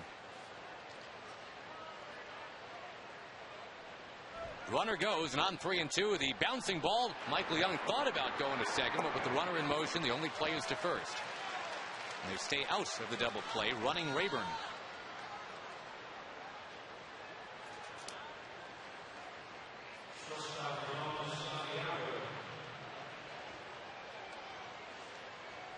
Injury news from the big leagues today. Vicente Padilla put on the DL. A forearm problem.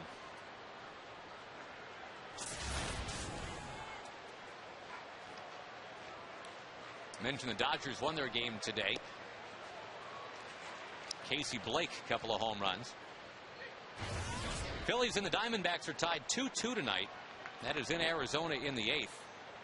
Cardinals and Giants are scoreless in the 6th tonight. Barry Zito is working on a 2-hitter Yeah, he might be making a little comeback this year. He struggled like first few years of his big, huge contract he signed, but he's off to the best start he's had as a Giant.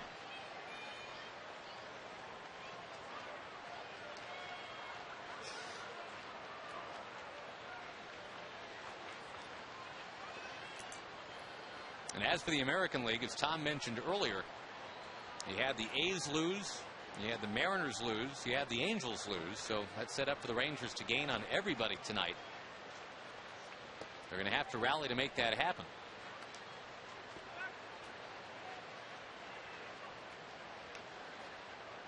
Scott Feldman, the Rangers starter tonight. And only 4 of his 8 runs that he allowed were earned because of that drop by Taylor Teagarden at home plate. You assume the final out of the inning, and everything that happens after that becomes unearned. But 93 pitches and unable to get out of the 4th inning. I think that's the thing that obviously Scott's going to have to correct. 4 walks, 1 strikeout. That 1 strikeout was the first batter of the game.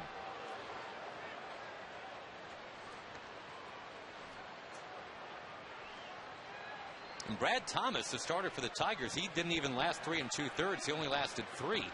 And just like Feldman, gave up 8 hits and 4 runs. Just like Feldman, only had the 1 strikeout. But by the time Thomas was out of the game, the Tigers were on top.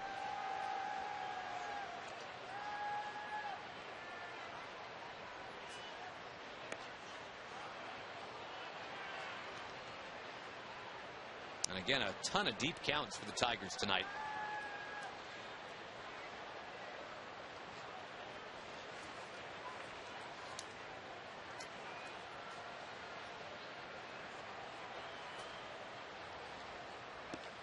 Strike 3.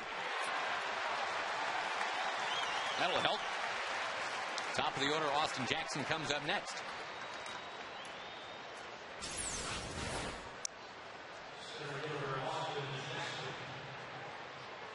Well, close enough.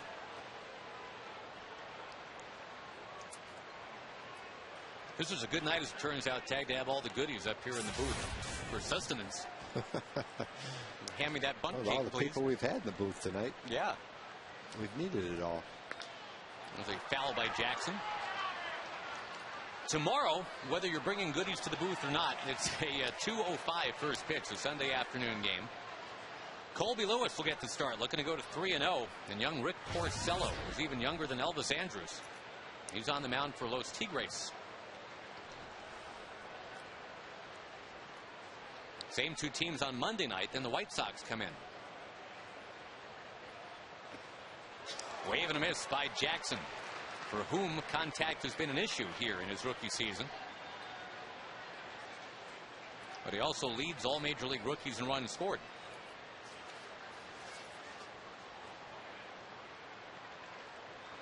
And his on-base percentage, because of his batting average, is still, well, he's got a couple of hits today. It's probably around 370, which is pretty solid. First month of his rookie season. If he can maintain that throughout the course of the season, he'll be an effective leadoff hitter. With his talent that he has, you have to think that he'll gradually cut down on his strikeouts, increase his walks as time goes on. You hope he will anyway. Definitely got the speed. He's got 3 of the Tigers' 5 stolen bases this year. Only 5 steals for the whole team. Rangers had 5 in 1 inning in Boston.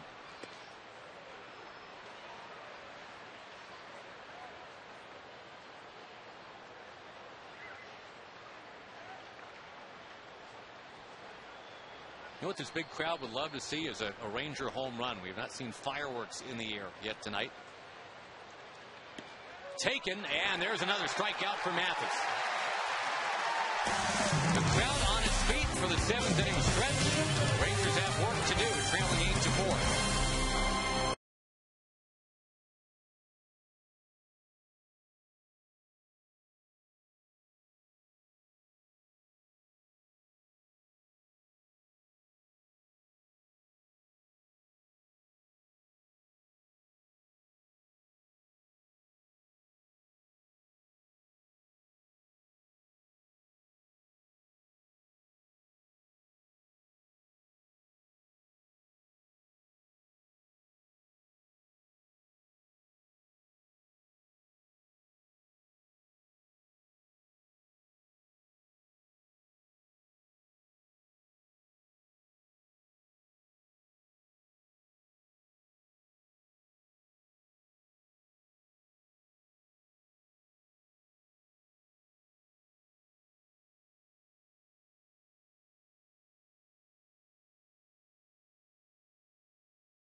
and by Southwest Airlines. Go to southwest.com, grab your bag. It's on.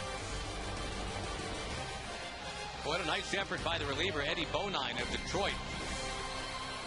3 scoreless innings, and now he'll turn it over to the very hard-throwing Joel Zumaya. And, you know, the Rangers obviously have Neftali Feliz. It's fun to talk about 100 miles an hour on the radar gun. This is what the Tigers have in that regard. Joel Zumaya last year, Tom, 198 pitches of 100 miles an hour or more. Every other pitcher in the league combined had 155 of those. So he is definitely all about the velocity with a capital V. Don Kelly's in left field in place of Bosch.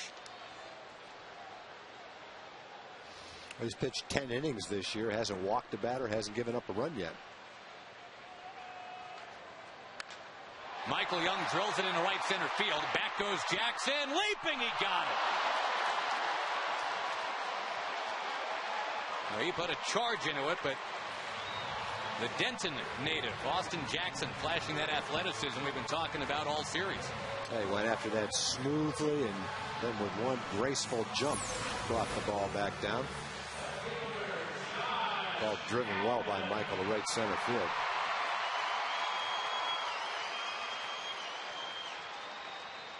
Well, now you get a power versus power matchup. Josh Hamilton's going to bat against the 100-mile-an-hour stylings of Zumaya. And if indeed the human arm is not designed to throw the ball 100 miles an hour, no wonder Zumaya's had some problems with injuries over the years. But then again, Nolan Ryan pitched in the big leagues till he was 46. So. Yeah, and I don't think it's necessarily the velocity of the ball. It's the mechanics that you have and your workload. You've got very efficient mechanics. A guy throwing 100 miles an hour, the velocity might be more, but he's not necessarily throwing the ball any harder with more strain on his arm than someone who maxes out at 92 or 93. If he has good mechanics, then it shouldn't be a problem. Basically, the human arm probably wasn't designed to throw overhand. That's why you see slow, fast-pitch softball pitchers pitching both games of a doubleheader. And girls softball, they pitch almost every game. But overhand is an entirely different thing. That last one at 101. And, you know, in that, Zumaya was an 11th round draft pick. You figure he was not throwing 101 back at his high school in San Diego. That's a safe bet. You're right on that. Tunes that one up at 99 and strikes out Hambone. Now again, a power versus power matchup coming. It'll be Guerrero against Zumaya.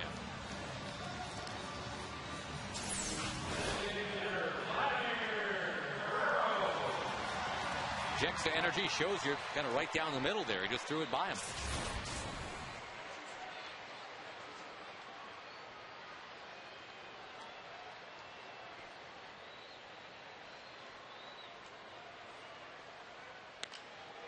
Off speed, and Vlad Guerrero jumps on that. Dumps it right down at the feet of Mags Ordonez.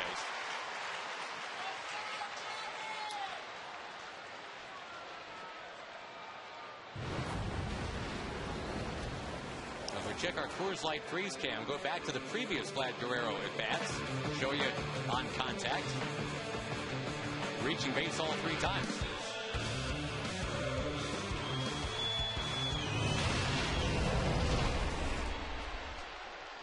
Now on for a 4th time. And Nelson Cruz. Let's see if he can put a jolt into one.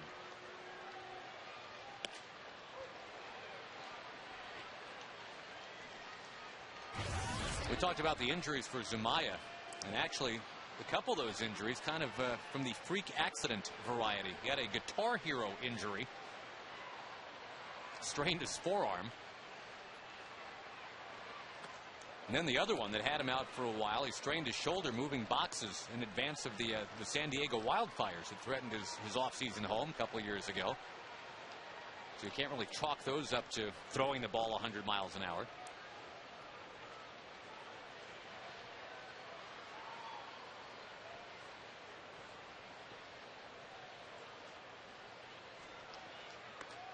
very high to Cruz.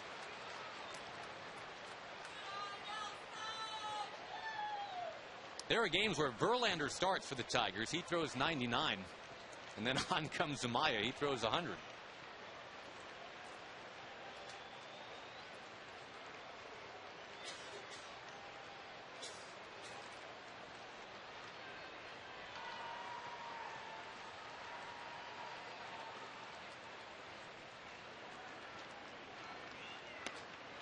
Man, oh man.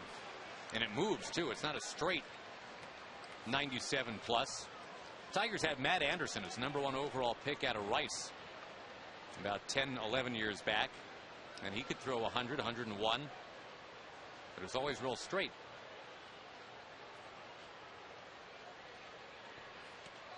Nelson Cruz down on strikes. Boy, this bullpen for the Tigers standing tall tonight. It's 8-4, Detroit at the end of 7.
May still be pitching this inning. Ron Washington's out, but doesn't look like to take him out. They were looking at the mound.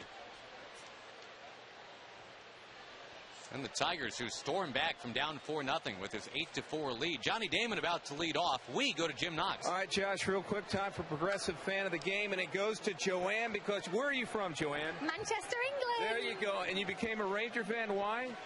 Because of my husband. Danny's a massive Rangers fan, so he's got me converted from the cricket to the baseball. There we go. And you know all the rules almost. It took you how many games? I'd say about 3 games, but I'm almost there now. Oh, okay, now a big-time Ranger fan. Here's the tote bag, the hat, the shirt. Congratulations. Thank you very much. All right, good day, mate. No, I know that. That's okay. We got that. That bit never gets old. Thank you, Jim. Thanks, guys. That's the best accent ever, isn't it? Johnny Damon finally retired tonight. 3 walks and a double before that.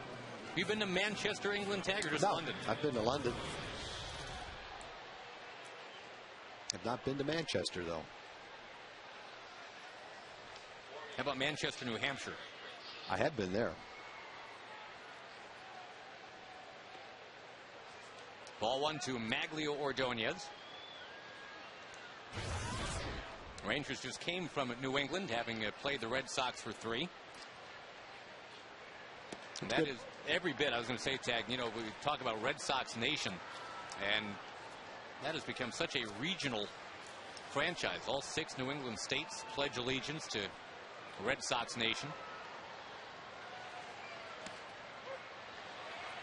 Strike 2 to Mags Ordonez. 6 New England states, right? Maine, Vermont, New Hampshire, Massachusetts, Connecticut, Rhode Island.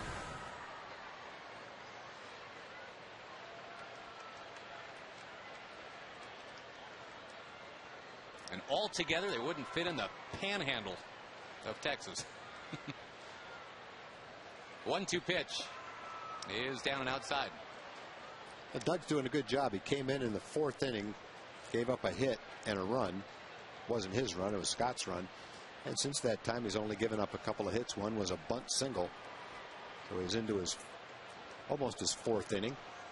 On a night where the Ranger bullpen was a little bit tired.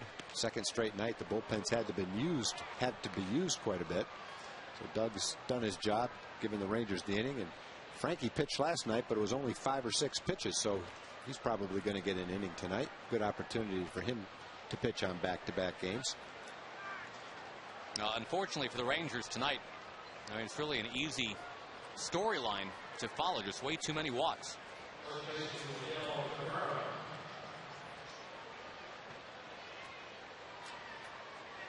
Mike Maddox out to chat it up with Doug Mathis. Maddox continues to get a lot of credit, and rightly so, helping to steady this Ranger ship when it comes to the pitching. The Rangers carved a full run off the team ERA from 08 to 09.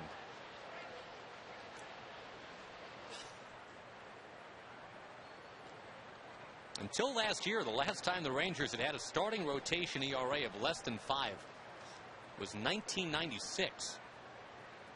And in that season, not coincidentally, the Rangers finally made the playoffs.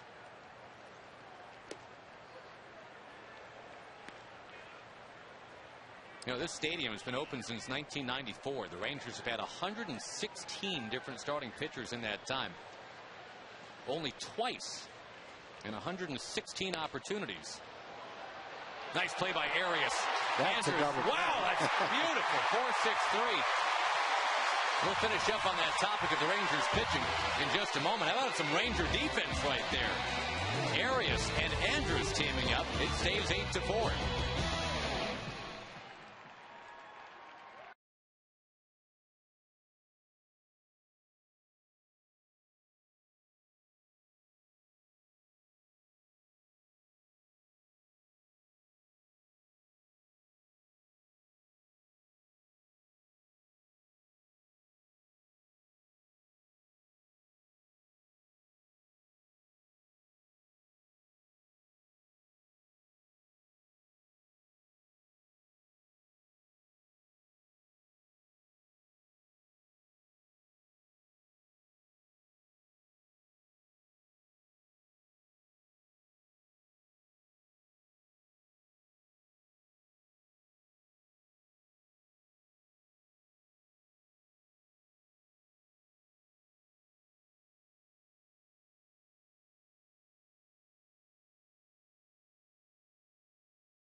Arias to Andrews. That ball was almost past Joaquin when he caught it. Then he had to throw it backwards almost. Elvis liked it. That was a beautiful double play. Now Justin Smoke against the 100-mile-an-hour offerings of Joel Zumaya. Tom, we were talking about the Rangers and all the different starting pitchers that have come and gone in this ballpark. 16 years that this ballpark's been open. 1-0 to Smoke is outside. The guys that got it done with 200 innings and an ERA of under 4 were Kenny Rogers and Kenny Hill. Rogers in 95, Hill in 96. And that's it. I mean, it has not been easy to what was that criteria? You got to go 200 innings and have an ERA of under 4. So basically the hallmarks How of about modern Nolan? day. Didn't Nolan do that? Since his ballpark's been okay. In the new ballpark. I got you. And that's what the Rangers are looking for. They're not looking for a 22-game winner and, a guy with a 2.7 Zach Greinke-like ERA. They're, with this offense that the Rangers fashion, somebody give you 200 innings, somebody give you a 3.9, and you'd be real happy with that. It's amazing. Twice in going on 17 years have the Rangers been able to come up with that.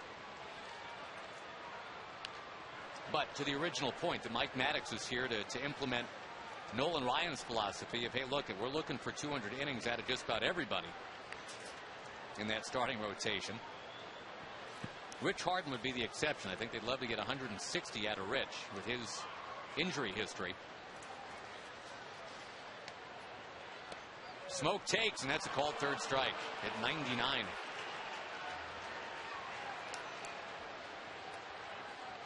Arias will be the next batter. And folks, a reminder, during April and May, any Dr. Pepper or Diet Dr. Pepper can be redeemed at the ballpark.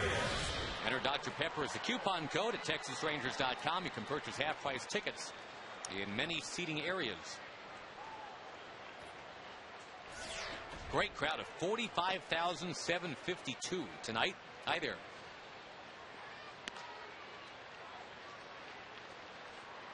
Tomorrow's game at 2:05. Hope you're making plans to come out. Elvis Andrews t-shirts to the first 8,500 kids 13 and under tomorrow.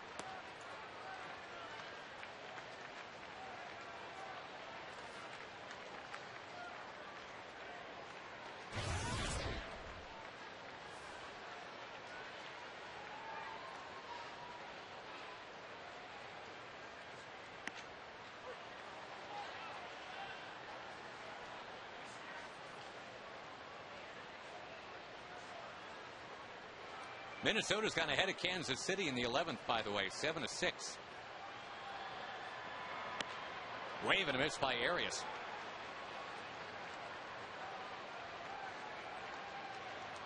Boston held on and beat Baltimore too, 7-6. Baltimore put up 3 in the 9th, but they fall to 2-16.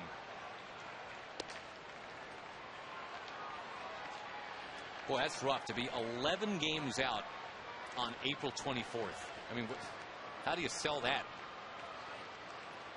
Yeah, they were having a hard time, going to have a hard time selling this season anyway, but I think they're hoping to make some progress with their young players. Feel like they're developing a good young pitching staff.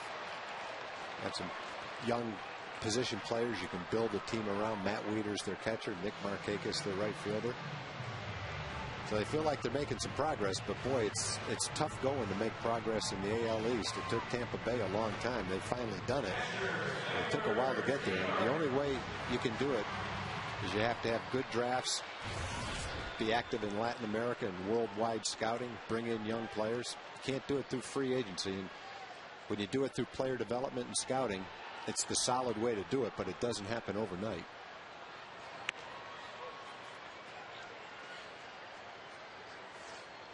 Three straight strikeouts for Zumaya. As they say in Detroit, it's Zumbaya. Those pitches just flash before your eyes, and that's it. And Taylor Teagarden cannot connect at 99 miles an hour.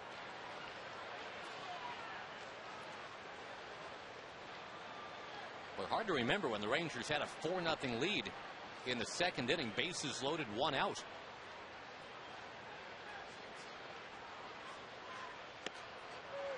Taken for a called third strike, and this huge crowd has just had nothing to cheer about since that second inning at all. 8-4 Tigers.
First 8,500 fans 13 and under receive the Elvis Andrus Red Ranger jersey. Compliments of Dr. Pepper and CVS. You can order your tickets online at TexasRangers.com, or you can call the ticket office 972-RANGERS. Got a pitching change now. Frank Francisco, one warm-up pitch away from being set to go now.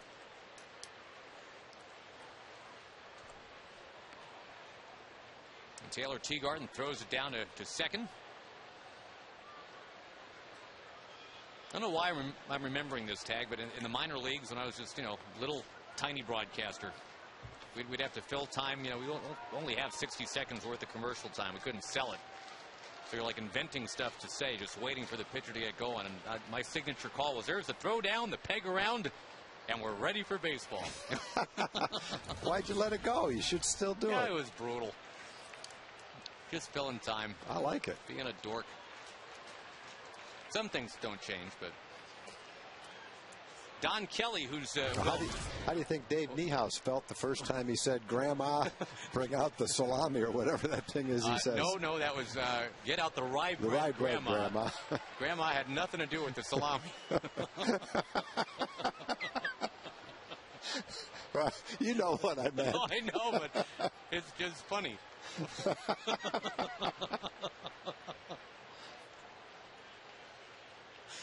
My point is, I think there's been some sillier things said than what you were mentioning. It's funny how Grandpa feels about all that. But all right, Don Kelly grounds out. There's one out in the ninth. Nice play again by Elvis. Yeah, it's not an easy play. The ball bouncing like that to barehand it and have a good enough grip to still fire it over to first base like that. Good job by the bullpen, mainly Doug Mathis. 4 1/3, 3 shutout innings. Walked 3, struck out 2.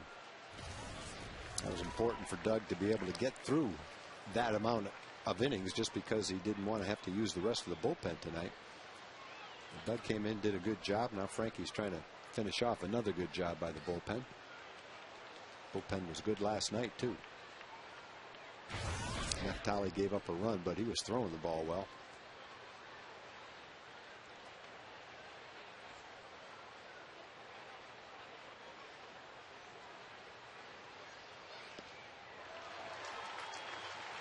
No one disappearing on Brandon Inge.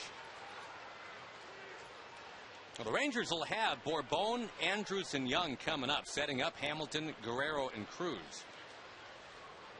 This will be a really nice victory for the Tigers, all things considered, with Dontrell Willis down for the count tonight. Another chance for Elvis. Gobbles it up. And smoke is on the bag. Quickly, we stop down, visit with the man we'll hear from on Rangers Live tonight. We say hello to Rick Renner. Hey, guys, we got a great show coming up tonight. Of course, the final day of the NFL draft. We'll tell you what the Dallas Cowboys did. They went out and got a couple cornerbacks. Plus, we'll get post-game reaction from Wash, the players. And the great Steve Busby will be here to break it all down. You can text your question to Buzz Rangers TV to 57538. That all after a grand salami +1. Back up to you. We'll call Dave Niehaus's grandparents and get her done. Thank you, Rick.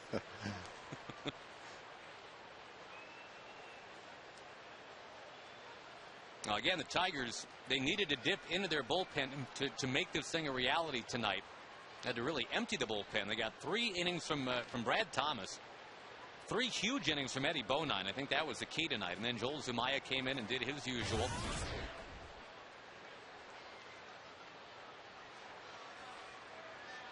One more inning, and this will be a real team effort victory for Detroit tonight. Rangers have designs on the comeback. That ball popped into the crowd. A thinning crowd.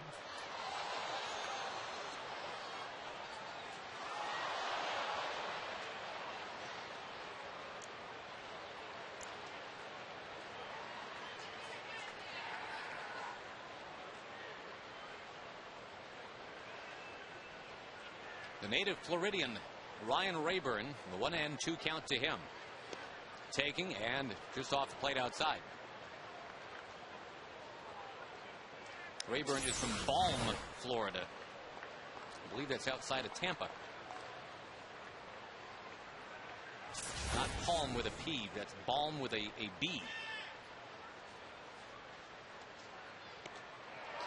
Frankie Francisco gets it by him. And now the Rangers, well, they need to get to work in a hurry. Down 8-4, bottom of the ninth coming up.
In a 5-run fourth, and then it's like rigor mortis set in. Just nothing but zeros since then. Rangers will try to change that against Jose Valverde. He's the closer, the former Astros and Diamondbacks closer.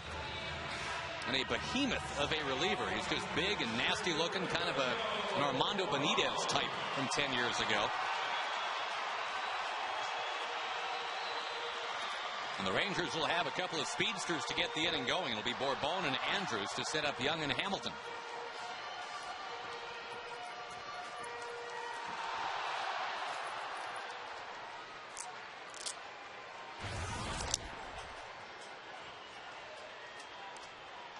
Julio 0 for 2 with a sac bunt way back in the second.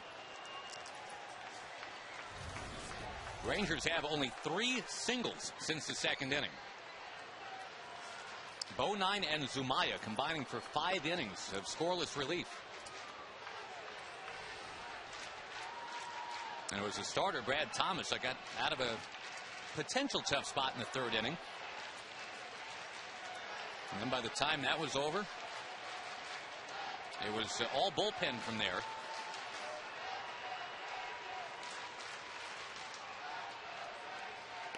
I thought the Rangers tag had a pretty good opportunity in the fifth. Vlad Guerrero reached on that 2-base error to open the inning, and then nothing happened.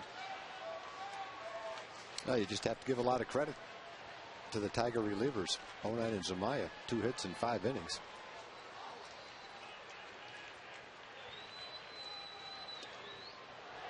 No home runs in this game.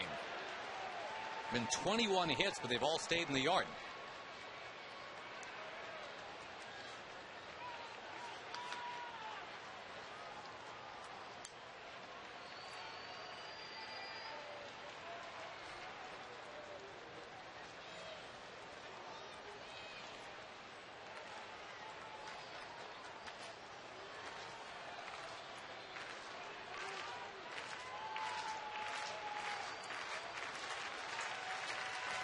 On 2-1 to Bourbon. Grounder sharply to second base. The home run we saw yesterday from the Rangers was from Vlad Guerrero. He did swing the bat well again tonight, but to have a Coors Light cold hard blast to show you, we got to go back to yesterday. Mets Scherzer.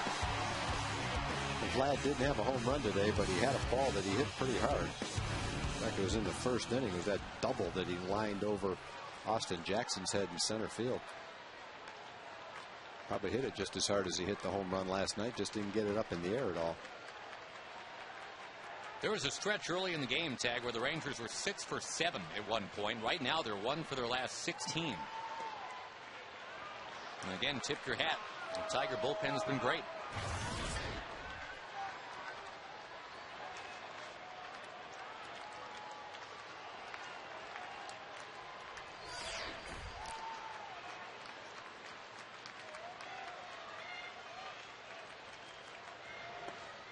The Rangers have led in every game this year at some point except for one.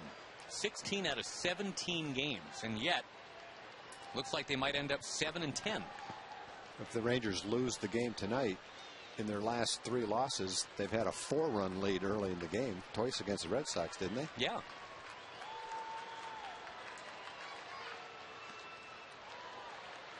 That's obviously a frustrating component here in 2010. It's early. I mean, 17 games in. That's not really trend setting yet, but there are some things that you'd like to see corrected before we get into May.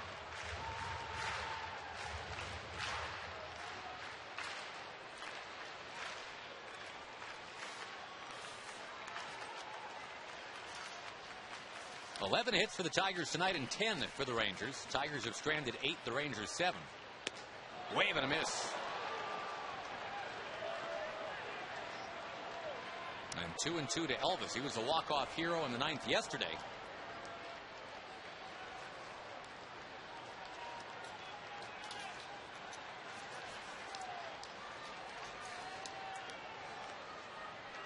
Elvis just did an entire lap around the home plate right there, and Valverde stepped off the mound too.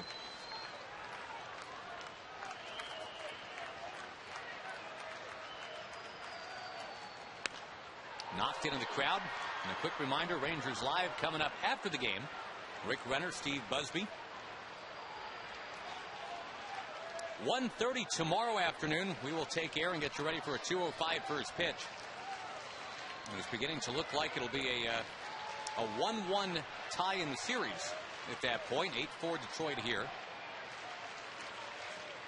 The Rangers looking to rally very late.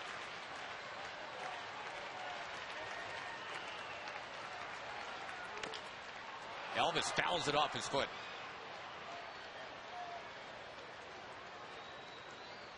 That Minnesota-Kansas City game, Tom, has gone into the 12th inning now, tied 7-7. The teams traded runs in the 11th.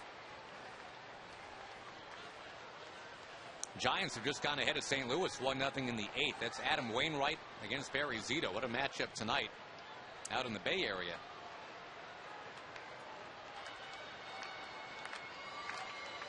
Florida and Colorado split a doubleheader. Marlins took the opener, the Rockies in the nightcap.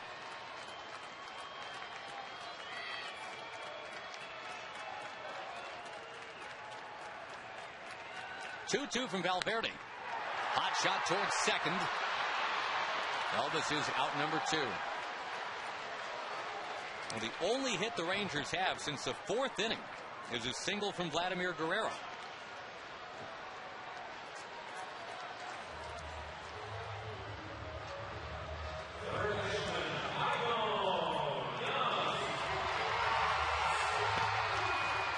Well, the Tigers looking to get to 10 and 8.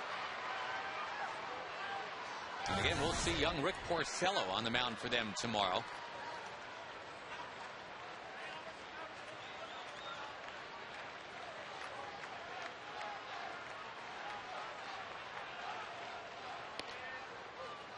And a sluggish start to the season for Porcello. He's got a 6.5 ERA. Opponent's hitting about .360 against him, so we'll see if the Rangers can keep pushing him down that hill tomorrow.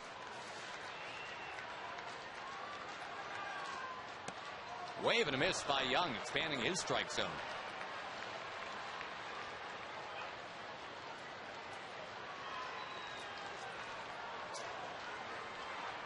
Boy, this sure did not look like the kind of night where the Rangers would be down 4 late. They came blasting out of the chute tonight. No, you expect to have a good game tonight. You've got your opening day starter, and they're pitching a guy in the bullpen in an emergency start. It has not turned out the way you thought it would. Michael Young keeps it alive, hustles all the way. Hamilton, and then maybe Guerrero.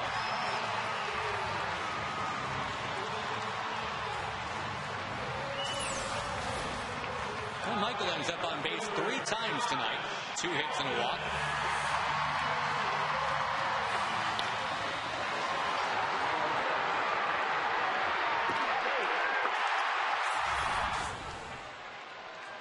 Now we'll see if the crowd that has remained can get rewarded now. This will be quite a comeback here with 2 out.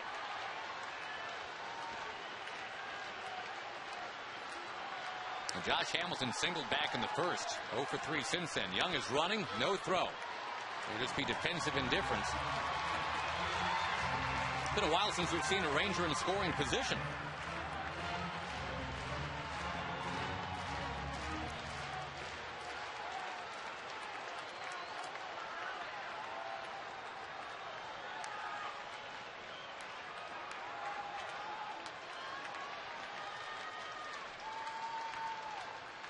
Valverde deals, and it's squibbed foul. And again, the Rangers down to their final strike.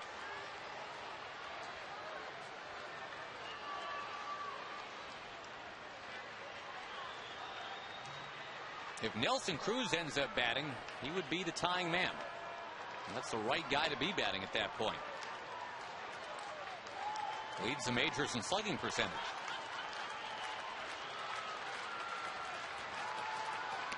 Way outside.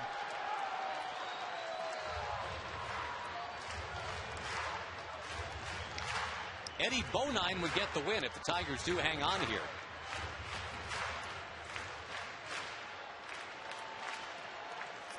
Scott Feldman gave up 8 runs tonight, only 4 of which were earned.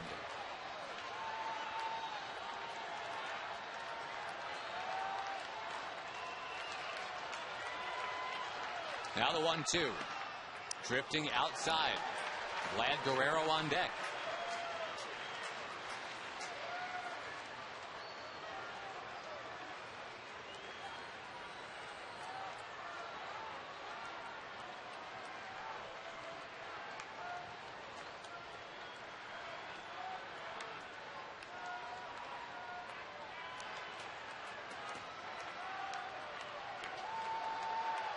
Young the lead from second. Hamilton takes outside. He goes from 0-2 to 3-2. And if the Rangers can somehow come all the way back, well, remember Michael Young's hustle. Down 8-4, trying to leg one out. He did.